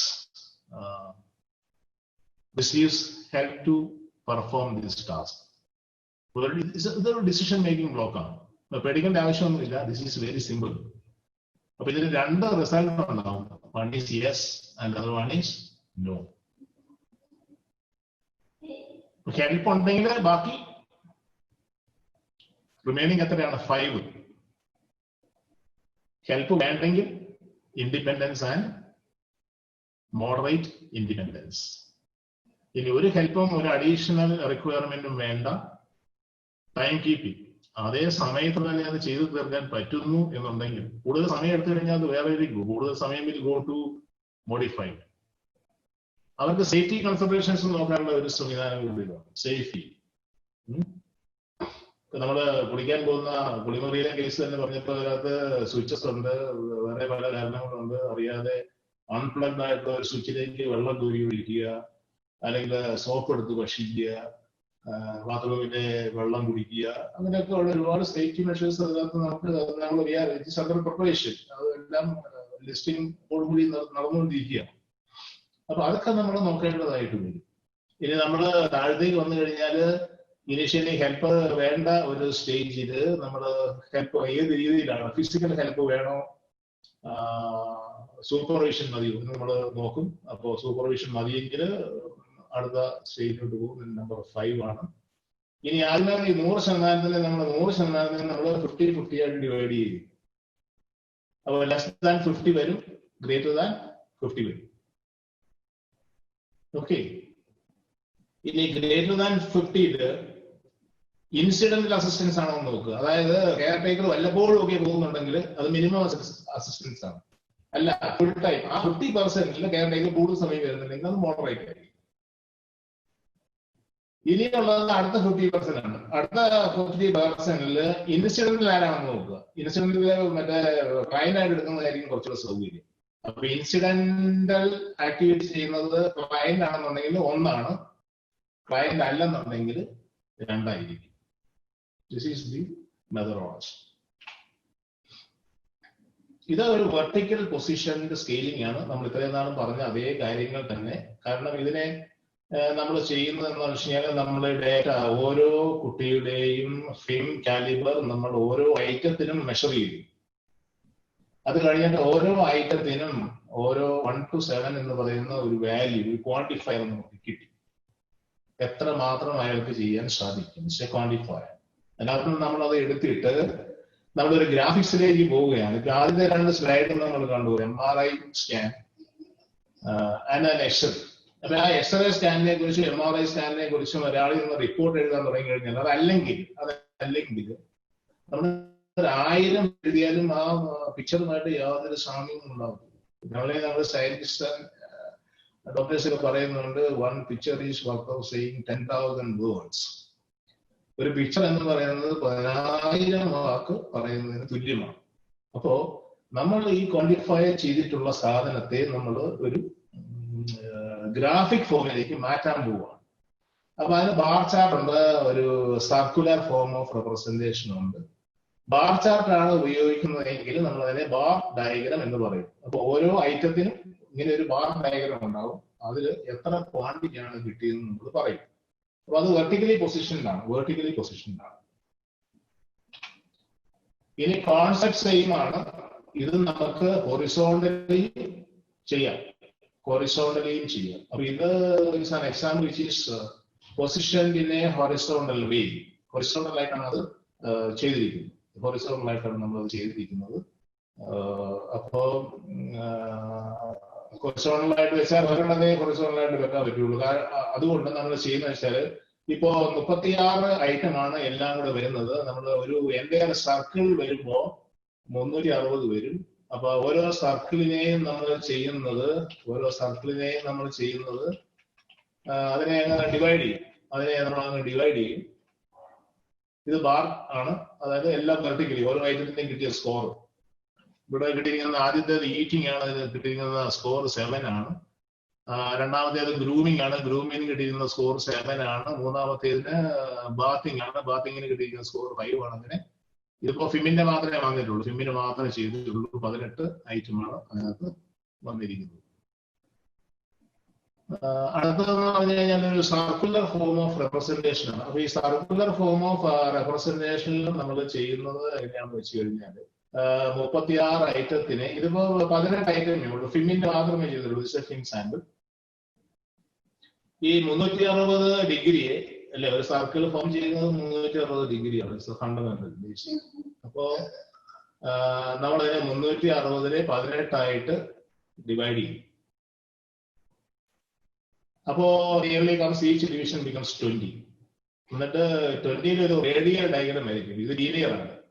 starting from 0. Actually 0 ഇല്ല. മെഷർമെന്റ് വരുന്നത് 1 to 7 ആണ് വരുന്നത്. അപ്പൊ 20 degree apart we have radial directed straight lines. അപ്പൊ ഓരോന്നും eating, grooming, bathing, dressing, upper, lower, toileting, bladder and ball management, transfer, toilet, car, locomotion, stage, comprehension, expression, social, problem solving, memory, ഇതെല്ലാം നമ്മൾ ഓരോ radial ലൈനിലും mark ചെയ്യും. എന്നിട്ട് ഓരോന്നും കിട്ടിയ points, ഈറ്റിങ്ങിന് 7, ഗ്രൂമിങ്ങിന് 7, ബാത്തിങ്ങിന് 5, ഡ്രസ്സിങ്ങിന് ഇതൊക്കെ പോയിന്റ്സ് ആണ്. ഇങ്ങനെ നമ്മൾ ഒരു ക്രോസ് ഇടുവാണ്. ഒരു ക്രോസ് ഇടും. ഡ്രസ്സിങ്ങിന്റെ കിട്ടിയത് എത്രയാണോ ഒരു ക്രോസ് ഇടും. ഇപ്പൊ ഡ്രസ്സിങ്ങിന് കിട്ടിയത് 3 ആണെന്ന് വിചാരിക്കുക. ഈ 3 വന്നിട്ട് നമ്മൾ ഇവിടെ ഒരു ക്രോസ് ഇടും. എന്നിട്ട് നമ്മൾ ചെയ്യുന്ന ഡാറ്റ കളക്ഷൻസ് ഇതെല്ലാം കഴിഞ്ഞതിന് ശേഷം ഇതിനെ നമ്മൾ യോജിപ്പിക്കും. യൂസിങ് ഫ്രീ ഹാൻഡ് ലൈൻ വെച്ചിട്ട് അതിനെ യോജിപ്പിക്കും. അപ്പൊ ഈ ഡയഗ്രത്തെ നമ്മൾ പറയുന്നത് റഡാർ ഡയഗ്രം എന്നുള്ളതാണ്. അപ്പോ ഒരു വാർഡിനെ സംബന്ധിച്ച്, ഒരു കെയർടേക്കറെ സംബന്ധിച്ച്, അല്ലെങ്കിൽ ഒരു പേരന്റിനെ സംബന്ധിച്ച് നമ്മൾ നിശ്ചിന്തയിൽ വരുമ്പോൾ നമുക്ക് എത്ര കുട്ടികളുണ്ട്? നമ്മൾ നിശ്ചിന്തയിൽ വരുമ്പോൾ നമുക്ക് ഇപ്പോൾ ഉള്ള കുട്ടികളുടെ പ്ലസ് 99 ആണ്, 99. നമ്മള് വലിയ ഒരു പേരന്റ് ആയിട്ട് മാറുകയാണ് ചെയ്യുന്നത് നിശ്ചിന്തയിൽ വന്ന്. ഇപ്പൊ എത്ര പേരുണ്ടോ? പ്ലസ് 92. അതാണ് നമ്മുടെ നിശ്ചിന്ത ഇക്വേഷൻ. അപ്പോ ഒരു പേരന്റ് ഇല്ലാതെ ആയാലും ബാക്കിയുള്ള പേരന്റ്സ് ഈ കുട്ടിയെ നോക്കും എന്നുള്ളതാണ് നമ്മുടെ concept. It's A very great concept. Really we should appreciate. നമ്മൾ പറഞ്ഞാൽ നിശ്ചിന്ത അല്ല, നമ്മൾ തന്നെയാണ് നിശ്ചിന്തത്തെ. അപ്പോ നല്ല ഒരു കോൺസെപ്റ്റ് ആണ്. അതിനെ നമുക്ക് കാര്യഗൗരവമായിട്ട് മുൻപോട്ട് കൊണ്ടുപോകണം. അപ്പോൾ എല്ലാവരുടെയും കേസ് ഹിസ്റ്ററിയും അതൊന്നും നമുക്ക് പഠിച്ചിരിക്കുക എന്ന് പറയുന്നത് പ്രായോഗികമല്ല. അപ്പോൾ നമ്മൾ ചെയ്യുന്നത് എന്താണ്? ഏറ്റവും ഒരു കുട്ടിയെ ഐഡന്റിഫൈ ചെയ്യാനായിട്ട് ഏറ്റവും എളുപ്പം ഒരു പേരുണ്ടാകും. ഓക്കെ, അത് നല്ലതാണ്. അതിലാണ് ഫോളോ ചെയ്യുന്നതാണ്. പിന്നെ ഒരു ഫോട്ടോഗ്രാഫ് ഉണ്ടാവും. That is the external features. അത് കണ്ടു കഴിഞ്ഞാൽ നമുക്ക് ഇത് മനസ്സിലാവും എന്താണെന്ന്. ഇത് ഒരു ഐഡന്റി കാർഡ് വേണ്ടിയാണെങ്കിൽ പേരും ഫോട്ടോയും ഒരു വശത്തും ഈ ഫിം ഫാം EADL മറ്റൊരു ഭാഗത്തുമായിട്ട് വെച്ചാൽ ആ ID കാർഡ് ഒന്ന് തിരിച്ചു നോക്കിക്കഴിഞ്ഞാൽ വാട്ട് ഈസ് ഹിസ് കപ്പാസിറ്റി നമുക്ക് വളരെ എളുപ്പം മനസ്സിലാക്കാൻ പറ്റുന്ന ഒരു സാധനമാണ്. അപ്പൊ നമ്മൾ ഇതിനെക്കുറിച്ച് ആലോചിച്ചത് തന്നെ ഒരു ഉദ്ദേശം അതാണ്. നമുക്ക് ആ ID കാർഡ് പുറകില് ഇതിനെ ഒന്ന് അച്ചടിച്ച് വെക്കാൻ പറ്റിയാൽ എന്തെങ്കിലും കാരണങ്ങൾ കൊണ്ടായാലും വഴിയിൽ എവിടെയെങ്കിലും വീട് കിടക്കുകയാണെന്നുണ്ടെങ്കിൽ നമുക്ക് കേസ് ഹിസ്റ്ററി ഒന്നും ഉടനെ ഓടിപ്പോയി എടുക്കൊണ്ടിരാനും പറ്റത്തില്ല. അപ്പൊ ഇതിൽ എന്ത് ആണ് ഇതിന്റെ പ്രശ്നം എന്നുള്ളത്, അല്ലെങ്കിൽ വാട്ട് ഈസ് ഹിസ് കപ്പാസിറ്റി എന്നുള്ളത് വളരെ എളുപ്പം നമുക്ക് അതിനകത്ത് മനസ്സിലാക്കാൻ പറ്റും from that ID card. One side with the name and his original photo, and second side his details about this internal capacity. What is this FIM? FIM is nothing but is a particular client's internal capacity, ability to do the daily living activities. ഇന്ന് comparison ഇത് ട്രാക്കിൽ ഉപയോഗിക്കുന്ന ഒരു സാധനമാണ്. അപ്പൊ അതിന്റെ ഒരു inner plot എന്ന് പറയുന്നത് നമ്മൾ റീഹാബിലിറ്റേഷൻ തുടങ്ങുന്ന സമയത്ത്, inner stands for before rehabilitation, അപ്പൊ റീഹാബിലിറ്റേഷൻ തുടങ്ങുന്നതിന് മുമ്പ് ഇതിന്റെ കപ്പാസിറ്റി ഇവിടെയാണ്. നമ്മള് നിശ്ചിതയിൽ അല്ലെങ്കിൽ എവരിവെയർ എല്ലായിടത്തും ഈ റീഹാബിലിറ്റേഷൻ നമ്മൾ പോകുന്ന സ്ഥലങ്ങളിലൊക്കെ ചെയ്യുന്നതാണ്. അപ്പോൾ ഈ റീഹാബിലിറ്റേഷൻ ചെയ്യുന്ന സമയത്ത് നമുക്ക് ഇത് ട്രാക്ക് ചെയ്യണം. കാരണം എന്തെങ്കിലും പ്രോഗ്രസ് ഉണ്ടോ എന്നുള്ളത് നമുക്ക് ട്രാക്ക് ചെയ്യണം. അപ്പോൾ നമ്മൾ എന്താ ചെയ്യുന്നത്? ആളെ നമ്മൾ ആദ്യമേ ഇവാലുവേറ്റ് ചെയ്യും. We set a goal, then to achieve that particular goal we set a goal planning. അപ്പോൾ ഗോൾ പ്ലാൻ ചെയ്ത് കഴിയുമ്പോൾ നമ്മൾ we do certain things. എന്നിട്ട് നമ്മൾ ഇടയ്ക്കൊന്ന് മെഷർ ചെയ്ത് നോക്കണം. മെഷർ ചെയ്ത് നോക്കിയിട്ട് നമുക്ക് പ്രോഗ്രസ് ഒന്നും ഇല്ല എന്നുണ്ടെങ്കിൽ ഒരു ആൾട്ടർനേറ്റീവ് ഡിസ്ക്രീറ്റ് ട്രയൽ സിസ്റ്റം നമ്മൾ ഡെവലപ്പ് ചെയ്യണം. എന്നിട്ട് അതിനകത്ത് നമ്മൾ വർക്ക് ചെയ്യും. അങ്ങനെയാണ് സാധാരണ നമ്മൾ ചെയ്യുന്നത്. അപ്പൊ ഇവിടെ ഇത് മോണിറ്റർ ചെയ്യണമെന്നുണ്ടെങ്കിൽ there should be some mechanism. ഇപ്പൊ ഇതിനകത്ത് പ്രോഗ്രസ് ഉണ്ടോ ഇല്ലെന്ന് വെരി ക്ലിയർ. നമ്മൾ ഇങ്ങനെ വലിയ ചരിത്രമോ ഹിസ്റ്ററിയോ ഒന്നും വായിച്ചു നോക്കേണ്ട ആവശ്യമില്ല. 6 മാസം കഴിയുമ്പോൾ നമ്മൾ ഈ ഫിം എല്ലാം ഒന്നുകൂടെ ഇവാലുവേറ്റ് ചെയ്തിട്ട് നമ്മൾ പ്ലോട്ട് ചെയ്യും. So that we can visualise it. നമുക്ക് ചിരിക്കാനുള്ളൊരു വഴി ഇതാണ്. അല്ലേ? അപ്പോ inner tending towards zero is incapacity is increasing. അതല്ല നമുക്ക് വേണ്ടിയത്. നമുക്ക് കപ്പാസിറ്റിയാണ് വേണ്ടത്. So there must be a tendency towards outside. സർക്കിളിലേക്ക് വരണം. ഒരു പെർഫെക്റ്റ് സർക്കിൾ ആണെങ്കിൽ പെർഫെക്റ്റ് സർക്കിൾ അതിലേക്ക് എത്താൻ നമ്മൾ എന്ത് ചെയ്യണം? അജണ്ട. അപ്പൊ എപ്പോഴും ഒരു ടെൻഡൻസി വേണം. പിന്നെ ഇടയ്ക്കൊക്കെ ഇവർക്ക് അസുഖങ്ങളൊക്കെ വരും. അപ്പൊ അസുഖങ്ങളൊക്കെ വരുന്ന സമയത്ത് ഇപ്പൊ ഒരു പർട്ടിക്കുലർ പൊസിഷനിൽ നിൽക്കുന്ന ഒരു സാധനം അതിന്റെ ഒരു സൈഡിൽ ഒരു പർട്ടിക്കുലർ ഐറ്റത്തിന് നമ്മൾ കോൺസെൻട്രേഷൻ കൂട്ടുമ്പോൾ മറ്റൊരു സൈഡ് വീക്കം. This figure shows such a decline in certain points. ചിലതിൽ റെഡ് മേളിൽ നിൽക്കുന്നുണ്ട്, പക്ഷെ കുറച്ച് കഴിയുന്നത് താഴത്തേക്ക് പോകും. അത് സംഭവിക്കും. ഫ്രീക്വന്റ്ലി സംഭവിക്കുന്ന ഒരു സാധനമാണ്. നമ്മൾ ഒരു സൈഡ് അല്ലെങ്കിൽ ഏതെങ്കിലും ഫംഗ്ഷനിൽ കോൺസെൻട്രേറ്റ് ചെയ്യുന്ന ചിലപ്പോൾ അടുത്ത ഫംഗ്ഷൻ നേരെ താഴത്തേക്ക് വരും. അങ്ങനത്തെ ചില പ്രശ്നങ്ങളുണ്ട്.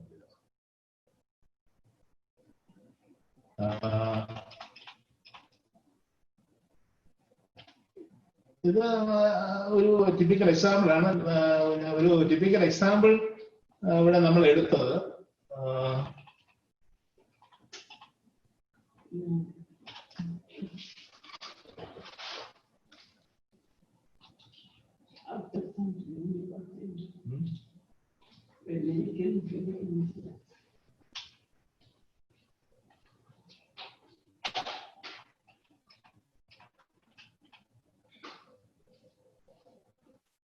ഷവറിങ്ങിന്റെ ഒരു എക്സാമ്പിൾ ആണ് നമ്മൾ എക്സ്പ്ലനേഷൻ പർപ്പസിന് വേണ്ടി എടുത്തത്. ഷവറിങ്ങിൽ നമ്മൾ ചെയ്യുന്നത് ഫസ്റ്റ് സ്റ്റെപ്പ് എന്ന് പറഞ്ഞു കഴിഞ്ഞാൽ go to bathroom and close the door. And door closing keeps shower private.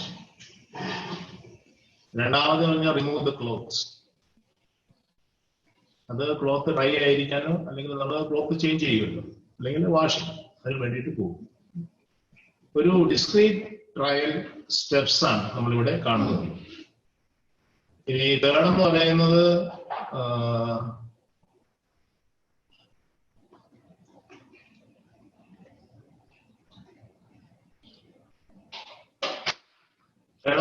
Turn on the water tap. Heater ഉപയോഗിക്കുന്നുണ്ടെന്നുണ്ടെങ്കിൽ അതിന്റെ വാട്ടർ ടെമ്പറേച്ചർ അഡ്ജസ്റ്റ് ചെയ്യുക. അടുത്ത സ്റ്റെപ്പ് എന്ന് പറയുന്നത് make sure the water is coming through the shower. Then ഷവറിന്റെ അടുത്തേക്ക് move ചെയ്യുക. Step carefully in the shower.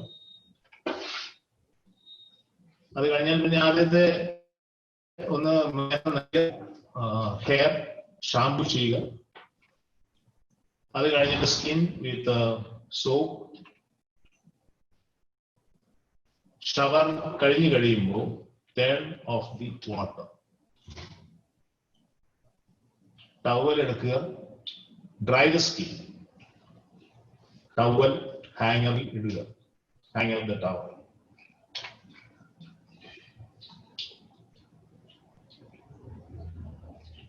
അത് കഴിഞ്ഞിട്ട് dressing, put on the clothes.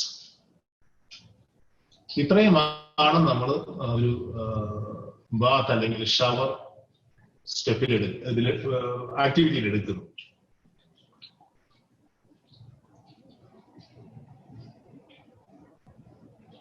Don't confuse this number with the weighted scale values. ഇത് ബാത്തിന് വേണ്ടി മാത്രമുള്ള 10 സ്റ്റെപ്പുകളാണ്. 10 സ്റ്റെപ്പുകളാണ്. നമുക്കറിയാമല്ലോ, നമ്മൾ കുളിമുറിയിൽ കുളിക്കാൻ കയറി നമ്മൾ എന്താ ചെയ്യുക. പിന്നെ ഇതിനകത്ത് 2 കാര്യങ്ങൾ ശ്രദ്ധിക്കേണ്ടതായിട്ടുണ്ട്. ഒന്ന് എന്ന് പറയുന്നത് ഈ ടൈം കൺസ്ട്രെയിൻസ് ഉണ്ട് ഇതിനകത്ത്. ഈ കുളി എന്ന് പറയുന്നത് ഒരു ആനക്കുളിയോ അല്ലെങ്കിൽ കാക്കക്കുളിയോ ആവാൻ പാടില്ല. ഈ കാക്കക്കുളി എന്ന് പറഞ്ഞു കഴിഞ്ഞാൽ കാക്ക കുളിക്കുന്നത് നമുക്കറിയാം. കാക്ക പറന്നു വന്നെങ്കിൽ ഇരുന്ന് തലയിരുന്ന് വെള്ളത്തിൽ മുക്കി പൊക്കിയിട്ട് ഒരൊറ്റ കുടച്ചിൽ കൊടുക്കും. ഇൻസ്റ്റന്റ് ഷവറിംഗ് ആണ്. ഒറ്റ സെക്കൻഡ് കൊണ്ട് കുളി കഴിഞ്ഞു. നമ്മുടെ കുട്ടികൾക്ക് ചില സമയത്ത് ഈ ടെൻഡൻസി ഒക്കെ ഉണ്ട്. അവർ കപ്പ് വെള്ളം എടുത്ത് മേളിലെ തലയിൽ ഒഴിക്കും. തലയിൽ ഒഴിച്ചിട്ട് അവർ തോർത്തി സ്മാർട്ടായിട്ട് ഇറങ്ങി പോയി. അതാകരുത്. ആനക്കുളി എന്ന് പറഞ്ഞു കഴിഞ്ഞാൽ 8-9 മണിക്കൂർ ഇതിങ്ങനെ കുളിക്കുകയല്ലേ. 8-9 മണിക്കൂർ എടുക്കുന്ന ആനയുടെ കുളി എന്ന് പറഞ്ഞു കഴിഞ്ഞാൽ. അപ്പൊ നമ്മുടെ കുട്ടികൾക്കും ചില ആളുകൾക്കൊക്കെ ഉണ്ട്, ഒരു ഷവറിന്റെ മുമ്പിൽ ചെന്ന് ഷവറൊക്കെ ഓൺ ചെയ്ത് കഴിഞ്ഞാൽ അത് it's an endless process. Water ടാങ്കിലെ വെള്ളം തീരുന്നതാണ് അവരുടെ കണം. വാട്ടർ ടാങ്കിലെ വെള്ളം തീരുന്നതാണ് അവരുടെ കണം. അപ്പോ അതൊരു റീസണബിൾ ടൈം. ഇപ്പൊ ബോയ്സിനാണെന്നുണ്ടെങ്കിൽ ഒരു 5 to 10 മാക്സിമം 10 to 15. ഗേൾസിനാണെന്നുണ്ടെങ്കിൽ തലയൊക്കെ മുടിയൊക്കെ കഴുകാനുള്ളതുകൊണ്ട് കുറച്ചുകൂടെ സമയം, ടോളറൻസ് 15 to 20 minutes. അതൊരു വലിയ കാര്യമൊന്നുമല്ല. അത് നമുക്ക് ഫ്ലെക്സിബിൾ ആണ്. അങ്ങോട്ടൊക്കെ മാറ്റുകയും ഒക്കെ ചെയ്യാം. അപ്പോ പിന്നെ സേഫ്റ്റി മെഷേഴ്സ് എല്ലാം എടുത്തുകൊണ്ട് നമ്മൾ ചെയ്യുന്നു എന്ന് ആണ് നമ്മൾ വിചാരിക്കുന്നത്. അപ്പോ അതിന്റെ 1, 2, 3, 4, 5, 6, 7 റേറ്റിംഗ് ആണ് നമ്മളിവിടെ പറയുന്നത്. ടോട്ടൽ അസിസ്റ്റൻസിനകത്ത് വാർഡ് PWIDD എന്ന് പറയുന്ന വാർഡാണ് പുള്ളിക്ക് 2 സ്റ്റെപ്പിൽ മാക്സിമം ചെയ്യാൻ പറ്റത്തുള്ളൂ. അപ്പൊ ഹെൽപ്പർ ബാക്കി റിമൈനിങ് 8 തൊട്ട് 10 സ്റ്റെപ്പ് വരെ ചെയ്യണം. അങ്ങനെയാണ് ചെയ്യുന്നതെങ്കിൽ നമ്മൾ 1 സ്കോർ കൊടുക്കും. ഇനി മാക്സിമം അസിസ്റ്റൻസ് എന്ന് പറയുന്നത് PWIDD 3 തൊട്ട് 4 വരെ ചെയ്യും. ഹെൽപ്പർ ബാക്കിയുള്ളത് ചെയ്യും. അപ്പൊ അത് ടോട്ടൽ ചെയ്ത് കഴിഞ്ഞാൽ നമുക്ക് എല്ലാം 10 വരുന്നത്. 7, 3, 10 നടന്നാലും 10. ബാക്കിയുള്ളത് ഹെൽപ്പർ ചെയ്യും. Assistance maximum. ഈ മോഡറേറ്റില് ഒരു ഇക്വേഷൻ ഫോമിലോട്ട് കൊണ്ടുവന്നു എന്നുള്ളത് മാത്രമേ ഉള്ളൂ. ഈ മോഡിഫൈഡ് ഇൻഡിപെൻഡൻസിനകത്ത് ഹെൽപ്പർ ഒന്നും ചെയ്യുന്നില്ല. ഹെൽപ്പ് ചെയ്യുന്ന ഡിവൈസാണ്, അസിസ്റ്റീവ് ഡിവൈസാണ്. എന്റെ PWIDD വിൽ ഡു. അതായത് നമ്മുടെ ക്ലയന്റ് അല്ലെങ്കിൽ നമ്മുടെ വാർഡ് എല്ലാ 10 സ്റ്റെപ്പ് ചെയ്യും. കംപ്ലീറ്റ് ഇൻഡിപെൻഡൻസ് എന്ന് പറഞ്ഞാൽ no assistive device, perfect timing, consider all safety measures, complete independence. PWIDD will do everything in the sense all the constraints are satisfied within time. No safety security issues. Everything will be done by the PWIDD. So don't confuse with the number of steps and the graded scoring value. Scoring is only 7. ഇനി ഇത് ചെയ്തു പോകുമ്പോൾ എല്ലാവർക്കും വരുന്ന ഒരു സംശയം, എല്ലാ കാര്യങ്ങളും ഇതുപോലെ 10 സ്റ്റെപ്പായിട്ട് ഡിവൈഡ് ചെയ്യാൻ സാധിക്കുമോ എന്നുള്ളതാണ്. 10 സ്റ്റെപ്പായിട്ട് ഡിവൈഡ് ചെയ്യണമെന്ന് ഒരു നിർബന്ധവുമില്ല. അത് മിനിമം ഉണ്ടെങ്കിൽ നല്ലത്. മിനിമം 4 ആണെന്നുണ്ടെങ്കിൽ നമുക്ക് 25, 50, 75 എന്നുള്ള റേഷ്യോ മെയിൻറ്റെയിൻ ചെയ്യാനായിട്ട് എളുപ്പമുണ്ട്. ഒരു നിർബന്ധവുമില്ല. ഇനി 10 കൂടി എത്രയായാലും കുഴപ്പമൊന്നുമില്ല. 10 കൂടി എത്രയായാലും കുഴപ്പമില്ല. ഇനി ഇതിനകത്ത് നമ്മൾ ഈ ഡിസ്ക്രീറ്റ് ട്രയൽ ടെക്നിക്സ് എന്ന് പറയുന്ന ഒരു സാധനമുണ്ട് ട്രെയിനിങ് ഫേസിൽ വരുമ്പോൾ. അതിനകത്ത് നമ്മൾ ചെയ്യുന്നത് ഇതിനകത്ത് ഡിവൈഡ് ചെയ്യാൻ പറ്റുന്ന ഒരു ഫംഗ്ഷനെ, ഒരു ഐറ്റത്തെ വീണ്ടും ഡിവൈഡ് ചെയ്യുക. ഇപ്പോ ഫോർ എക്സാമ്പിൾ ഈ സോപ്പ് തേക്കുന്നത് ബോഡി കംപ്ലീറ്റ് കവർ ചെയ്യണം. അപ്പൊ ബോഡിയെ നമുക്കൊരു 10 ഇതുപോലെ 10 പാർട്ടായിട്ട് ഡിവൈഡ് ചെയ്യാം. ഈ ബോഡിയുടെ എല്ലാ സ്ഥലത്തും ഇത് കൈ ചെല്ലുന്നുണ്ടോ എന്നുള്ളതൊക്കെ ഒന്ന് നോക്കിയിട്ട് ആ 10 പാർട്ടിന് നമുക്ക് we can draw A separate measuring system. We can have A separate one. ഈ പലതും നമുക്ക് വീണ്ടും ഡിസ്ക്രീറ്റൈസ് ചെയ്യാൻ പറ്റും. ആ ഡിസ്ക്രീറ്റൈസ് ചെയ്തതിനെ വീണ്ടും നമുക്ക് ഡിസ്ക്രീറ്റൈസ് ചെയ്യാൻ പറ്റും. അപ്പൊ അതാണ് we have to go to the minute level. അതാണ് ഡിസ്ക്രീറ്റ് പ്രോഗ്രാമിംഗ് ഡിസ്ക്രീറ്റ് ട്രയൽസ് എന്ന് പറയും. Programming discrete trials. അതായത് അതിന്റെ ബേസിക് മിനിമത്തിലോട്ട് നമുക്ക് ഡീപ്പായിട്ട് പോകാൻ പറ്റും. എന്നിട്ട് നമ്മൾ ഓരോന്ന് പതുക്കെ ട്രൈ ചെയ്യും. ഒരെണ്ണം ട്രൈ ചെയ്തു, 6 മാസം ട്രൈ ചെയ്തു, കിട്ടിയില്ലേ, U change that programming trial techniques മാറ്റുക. ട്രയൽ ടെക്നിക്സ് മാറ്റി കൊണ്ടുവരിക. അത് until we succeed. അപ്പോ അത് ജനറലി പറയുന്ന തിയറി എന്ന് പറയുന്നത് B a spider in that. എന്തുകൊണ്ടാണ് നമ്മൾ സ്പൈഡർ ആണെന്ന് പറയുന്നത്? ഈ സ്പൈഡറെ സംബന്ധിച്ച് ഇത് ഈ നെറ്റ് കിട്ടുന്നത് വലിയൊരു ടാസ്ക് ഉള്ള ജോലിയാണ്. പക്ഷേ ഇദ്ദേഹം ചെയ്യുന്നതെന്ന് വെച്ച് കഴിഞ്ഞാൽ നമ്മൾ പണ്ട് കഥകളിലും ഇതിലൊക്കെ വായിച്ചിട്ടുണ്ട്, ഗുണപാഠ കഥകളിലൊക്കെ നമ്മൾ വായിച്ചിട്ടുള്ള കാര്യമാണ്. ഒരിക്കലും പുള്ളി പുറകോട്ട് മാറത്തില്ല. വീണ്ടും ഇങ്ങനെ ഇച്ചിരി ഒന്ന് മാറി നിന്നിട്ട് ലെഫ്റ്റ് സൈഡിലോട്ട് മാറും, റൈറ്റ് സൈഡിലോട്ട് മാറും, ഫ്രണ്ടിലേക്ക് മാറും, ബാക്കിലേക്ക് മാറും, എന്നിട്ട് വീണ്ടും ചാടും. ഈ ചാട്ടം നിൽക്കുന്നത് എപ്പോഴാണ്? ആ വെബ്, പുള്ളിയുടെ വലയുടെ അറ്റം ഉദ്ദേശിക്കുന്ന സ്ഥലത്ത് കണക്ട് ചെയ്തു എന്ന് ഉറപ്പുവരുത്തിയതിനു ശേഷം മാത്രമേ പുള്ളി അതിൽ നിന്ന് മാറുള്ളൂ. So be a spider in your journey.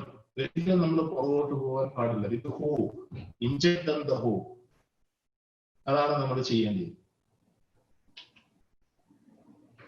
ഇനി ഇതിന് ഒരുപാട് ആപ്ലിക്കേഷൻസ് ഉണ്ട്. ഫിലിം നമ്മള് ഇവിടെ യൂണിവേഴ്സിറ്റിയിൽ എവിടെ വേണേലും നമുക്ക് ഉപയോഗിക്കുന്നതാണ്. ഏറ്റവും കൂടുതൽ ഉപയോഗം റീഹാബിലിറ്റേഷനിലാണ്. ഇത് സ്ട്രോക്ക് പേഷ്യൻസിനും ഹെമറേജ് വന്ന പേഷ്യൻസിനും ഒക്കെ ഉപയോഗിക്കാം. പിന്നെ നമ്മൾ എല്ലാവരും ഇപ്പൊ 55+ 60-ലേക്കൊക്കെ കയറിക്കൊണ്ടിരിക്കുന്ന മോസ്റ്റ് ഓഫ് ദം. ഒത്തിരി ആളുകൾ 50-ലോട്ട് കയറിക്കൊണ്ടിരിക്കുന്നു.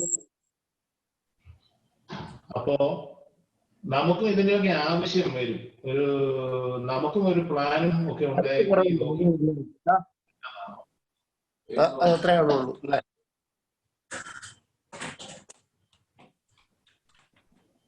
പിന്നെ ഗോൾ സെറ്റിംഗിനകത്ത് സർക്കിൾ ഫോർമേഷൻ, ഇന്റിമസി സർക്കിൾ ഉണ്ട്, ഫാമിലി സർക്കിൾ ഉണ്ട്, ഫ്രണ്ട്സ് സർക്കിൾ ഉണ്ട്, പിയർ സർക്കിൾസ് ഉണ്ട്.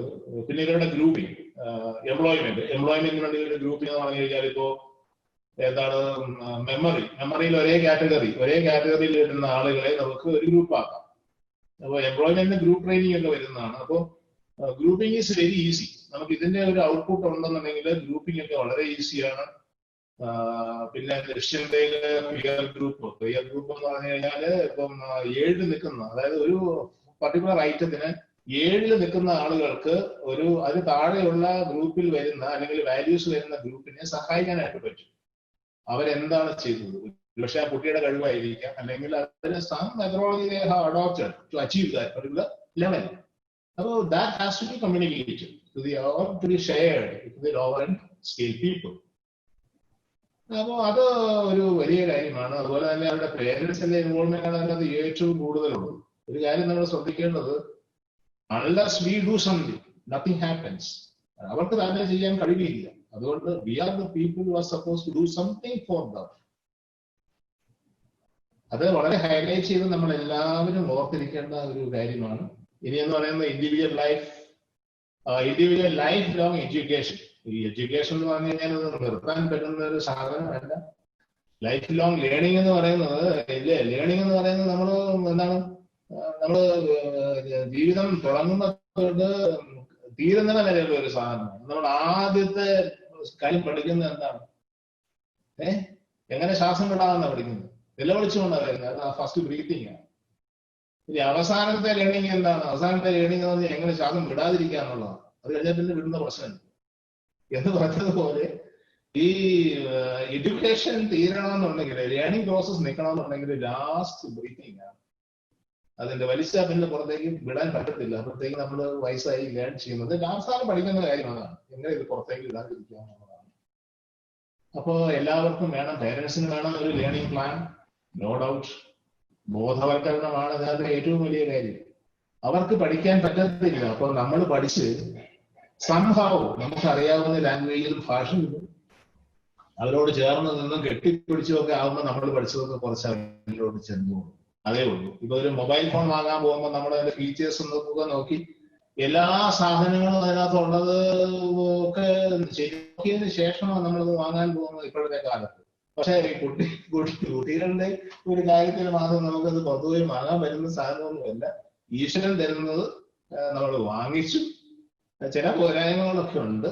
അപ്പൊ നമ്മളതിനെ അതിൻ്റെതായ രീതിയിൽ നമുക്ക് ഉൾക്കൊള്ളാൻ സാധിക്കണം. അത് ഉൾക്കൊണ്ടുകൊണ്ട് നമുക്ക് ചെയ്യാൻ പറ്റുന്ന കാര്യങ്ങളൊക്കെ നമ്മൾ ചെയ്ത് അവരെ മുഖ്യധാരയിലോട്ട് കൊണ്ടുവരിക എന്നുള്ളതാണ് നമ്മളുടെ aim. That is what actually we and the mission the aims. I think that the concept is somewhat clear.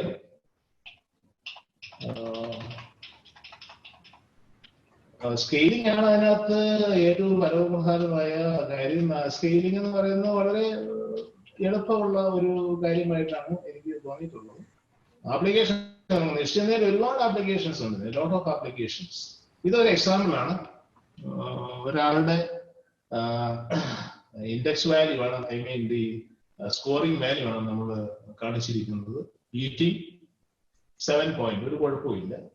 Actually ഇത് ഒരു Raju sir, Yeah. Yes. shall I take 5 more minutes? Yeah. Right. Okay. Eating 7, grooming 7, bathing 5, then dressing 7, memory. അപ്പൊ അതിന്റെ പ്ലോട്ടാണ്, ഇതിന്റെ പ്ലോട്ടാണ് നമ്മൾ കണ്ടത്. See, ഇതില് if we carefully examine this, eating to stairs, locomotion items are, that is somewhat okay. Locomotion, no problem. Only the problem is with the bathing. Then comprehension to memory is cognitive. That is where this particular fellow is lacking. അത് ശരിക്കും ഒരു intellectual impairment and learning disability, അതാണ് അതിനകത്ത് പ്രശ്നം. അപ്പോ ഞാൻ ഇത് വെച്ചിട്ട് വൈൻഡപ്പ് ചെയ്യാൻ പോവാണ്. Hope you all enjoyed. ഇതിന്റെ കൂട്ടത്തിൽ ഞങ്ങൾ ഒരു എക്സൽ ഷീറ്റ് കൂടെ പ്രിപ്പയർ ചെയ്യുന്നുണ്ട്. That is under preparation. അതൊരു 1 or 2 weeks എടുക്കും. ഈ സെഷന് ശേഷം എല്ലാവർക്കും ആ എക്സൽ ഷീറ്റ് അയച്ച് തരുന്നതായിരിക്കും. അപ്പൊ ആദ്യം ഒരു കാര്യം കൂടി എനിക്ക് പറയാനുള്ളത്, രാജീവ് സാർ ആദ്യം ഒരു മെസ്സേജ്, വാട്സാപ്പ് മെസ്സേജ് ഇട്ടതിനകത്ത് എൻകറേജ്മെന്റ്, എൻറിച്ച്മെന്റ് ആൻഡ് എന്റർടൈൻമെന്റ്, അങ്ങനെ ഒരു 3 കാര്യങ്ങളെ കുറിച്ച് പറഞ്ഞിരുന്നു. ഞങ്ങൾ അതിനെ ഇലക്ട്രോണിക്സ് എഞ്ചിനീയറിംഗ് ആസ്പെക്റ്റിൽ IEEE എന്നാ പറയുക. IEEE. ഈ IEEE എന്ന് പറഞ്ഞു കഴിഞ്ഞാൽ അതൊരു ഇൻസ്റ്റിറ്റ്യൂഷൻ ആണ്, electrical and electronics engineering association എന്നാണ് അതിന്റെ ഒരു ഇതാണ്. It's A international body. അപ്പൊ അവരുടെ വെൽഫെയർ ആണ് അതിന്റെ ഉദ്ദേശം. നമ്മൾ പണ്ടൊക്കെ ഈ ഹീറോ ഹോണ്ടയുടെ ഒരു അഡ്വർടൈസ്മെന്റ് കണ്ടിട്ടുണ്ട്. എന്താ അഡ്വർടൈസ്മെന്റ് പറഞ്ഞിരിക്കുന്നത്? എന്താണ്? വളരെ രസകരമായ ഒരു അഡ്വർടൈസ്മെന്റാണ്. Fill it, shut it, forget it എന്നാണ്. അതായത് പെട്രോൾ അടിക്കുക, പെട്രോൾ ടാങ്കിന്റെ ക്യാപ്പ് അടയ്ക്കുക, ഓടിക്കൊണ്ടേ ഇരിക്കുക എന്നാണ് പറയുന്നത്. അത് വളരെ ഫേമസ് ആയിരുന്നു. നമ്മളെ എപ്പോ TV ഓൺ ചെയ്താലും കാണുന്ന ഒരു സാധനമാണ്. പക്ഷേ റിമെമ്പർ, അതിന്റെ പെട്രോൾ തീർന്നു കഴിയുമ്പോൾ വണ്ടി നിന്നു പോകും. പെട്രോൾ തീർന്നു പോകുമ്പോൾ വണ്ടി നിന്നു പോകും. അപ്പോ നമ്മുടെ എന്താണ് മുദ്രാവാക്യം ഇതായിരിക്കണം: I enrich, I engage, I entertain. Fill it, don't shut it, refill it again and again. ആ ഒരു പോളിസിയാണ് നമ്മൾ മെയിൻറ്റെയിൻ ചെയ്യേണ്ടത്. Hope you all enjoy the session. Jai Nishinda. Bye.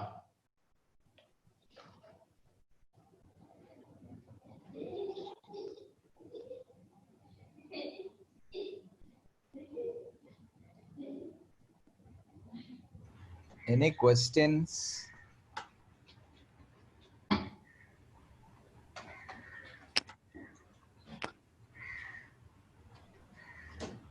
Hello.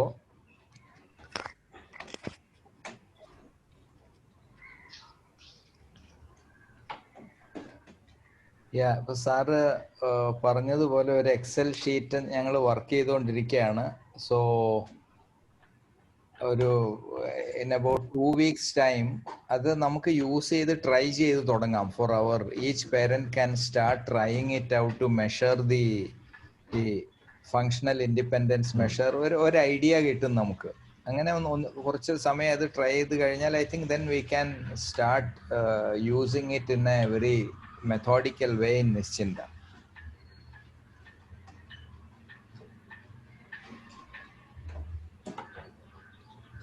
Looks like no questions.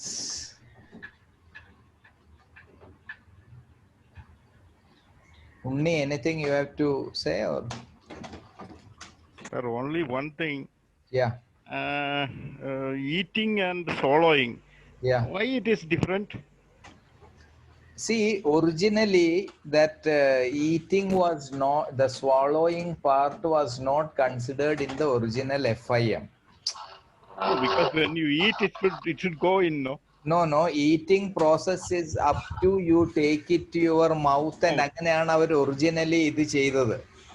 oh. അത് പിന്നെ ആ swallowing തന്നെ പല issues ഉള്ളത് കൊണ്ട് there are other aspects that I think in the extension, FAM extension, swallowing was separately added. No, when you break it up, Yeah. because that will come, no? When you break eating, Here you can break it up in a much more finer, much more discrete fine. level. No, Yeah. swallowing itself you can break it because swallowing depends on your consistency of food.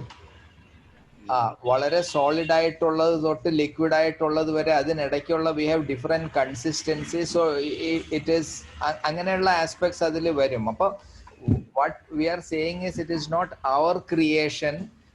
Yeah. It has been so the original eating it was not there, so that's why it has been added later by the FAM community.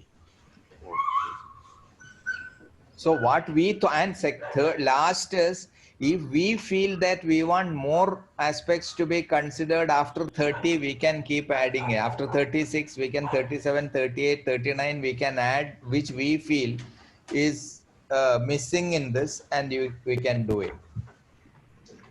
Okay. And there was a question from Vani saying that just asking to start trying an FIM and FIM. I think that is what we want. We will send you and this recording will be made available in a channel. Our channel is almost getting ready. In a couple of days we will have a YouTube channel where most of the presentations will be available. But in addition to that, we will send you an Excel sheet. I'll just 1 minute I will show you what it is, that Excel sheet. It is just both me and Sunny sir has to work a lot on that to make it easy to use. So some more aspects. So this is the sheet. On here we have all the items, 36 items here on a particular date. We can work out on a sheet of paper, then finally I can put here how much it is. Let us say in one particular item the scoring is 6, in swallowing the person is scoring is 7. Let us say in bladder management the person scoring is 4 or whatever. So you can keep doing it and at the end of it it will show here what is the total score on that day. And this is not supposed to be every day. We can't because we won't see. So it may be in a month or in a 3 months, or that is how will be. So that from if we take a baseline here, if anything is less than particular number and if there is scope, we believe that there is a scope for improving that in our child, I think we can have rehabilitation measures planned for those items. I think there are many different strategies we can adopt. So this is the Excel sheet. Then we have sheets for each. For example, eating, I have a full sheet. What is each score and the another each score what it is. And for example, if you look at dressing upper body, I think here I have more details. Dressing upper body score, if at 7 means what it is, adinde details. Then oro dress, different types of dress, how do you break it down? I think those details we are just putting it down and verifying. So such things are there. For example, lower body underpants, trousers, jeans, belt, socks, shoes with laces, അങ്ങനെയുള്ള എല്ലാ കാര്യങ്ങളും to that details whatever is available we are putting it, so that we want to make this a very comprehensive document for us. That is where it will take some more time. So but initially the scoring sheet is, then the next maybe after a month or two you want another date, you can keep adding here whatever it is, the scores, so that it will just keep adding up. So that is what we are working on. So this will be made available to all parents. We'll send it to all parents so that we can get started. Any other questions, comments, or we can wind up here?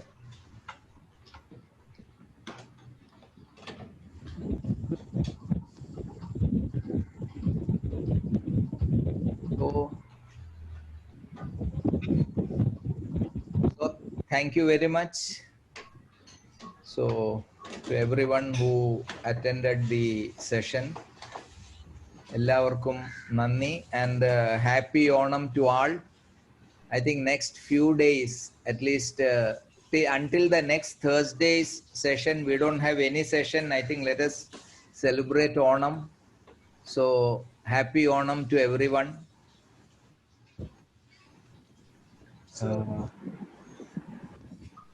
Thank you so much for the wonderful sessions, both of you. Yeah. So from the parents' side, we'd like to thank you for your efforts taken. Yeah. I think this is something I think is going to be used on a daily thing for our children. Yeah, we'll be using. Yeah. Thank you. Periodical we can do. Periodically, daily means whatever different children know, in whatever way it will spread. Yeah. We can.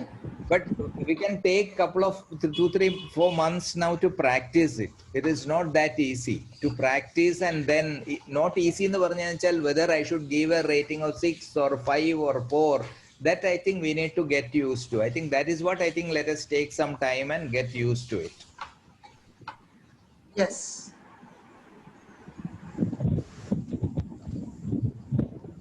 Yes, thank you very much. Happy Onam once again. From both of us, myself and Sunny sir. Thank you, sir.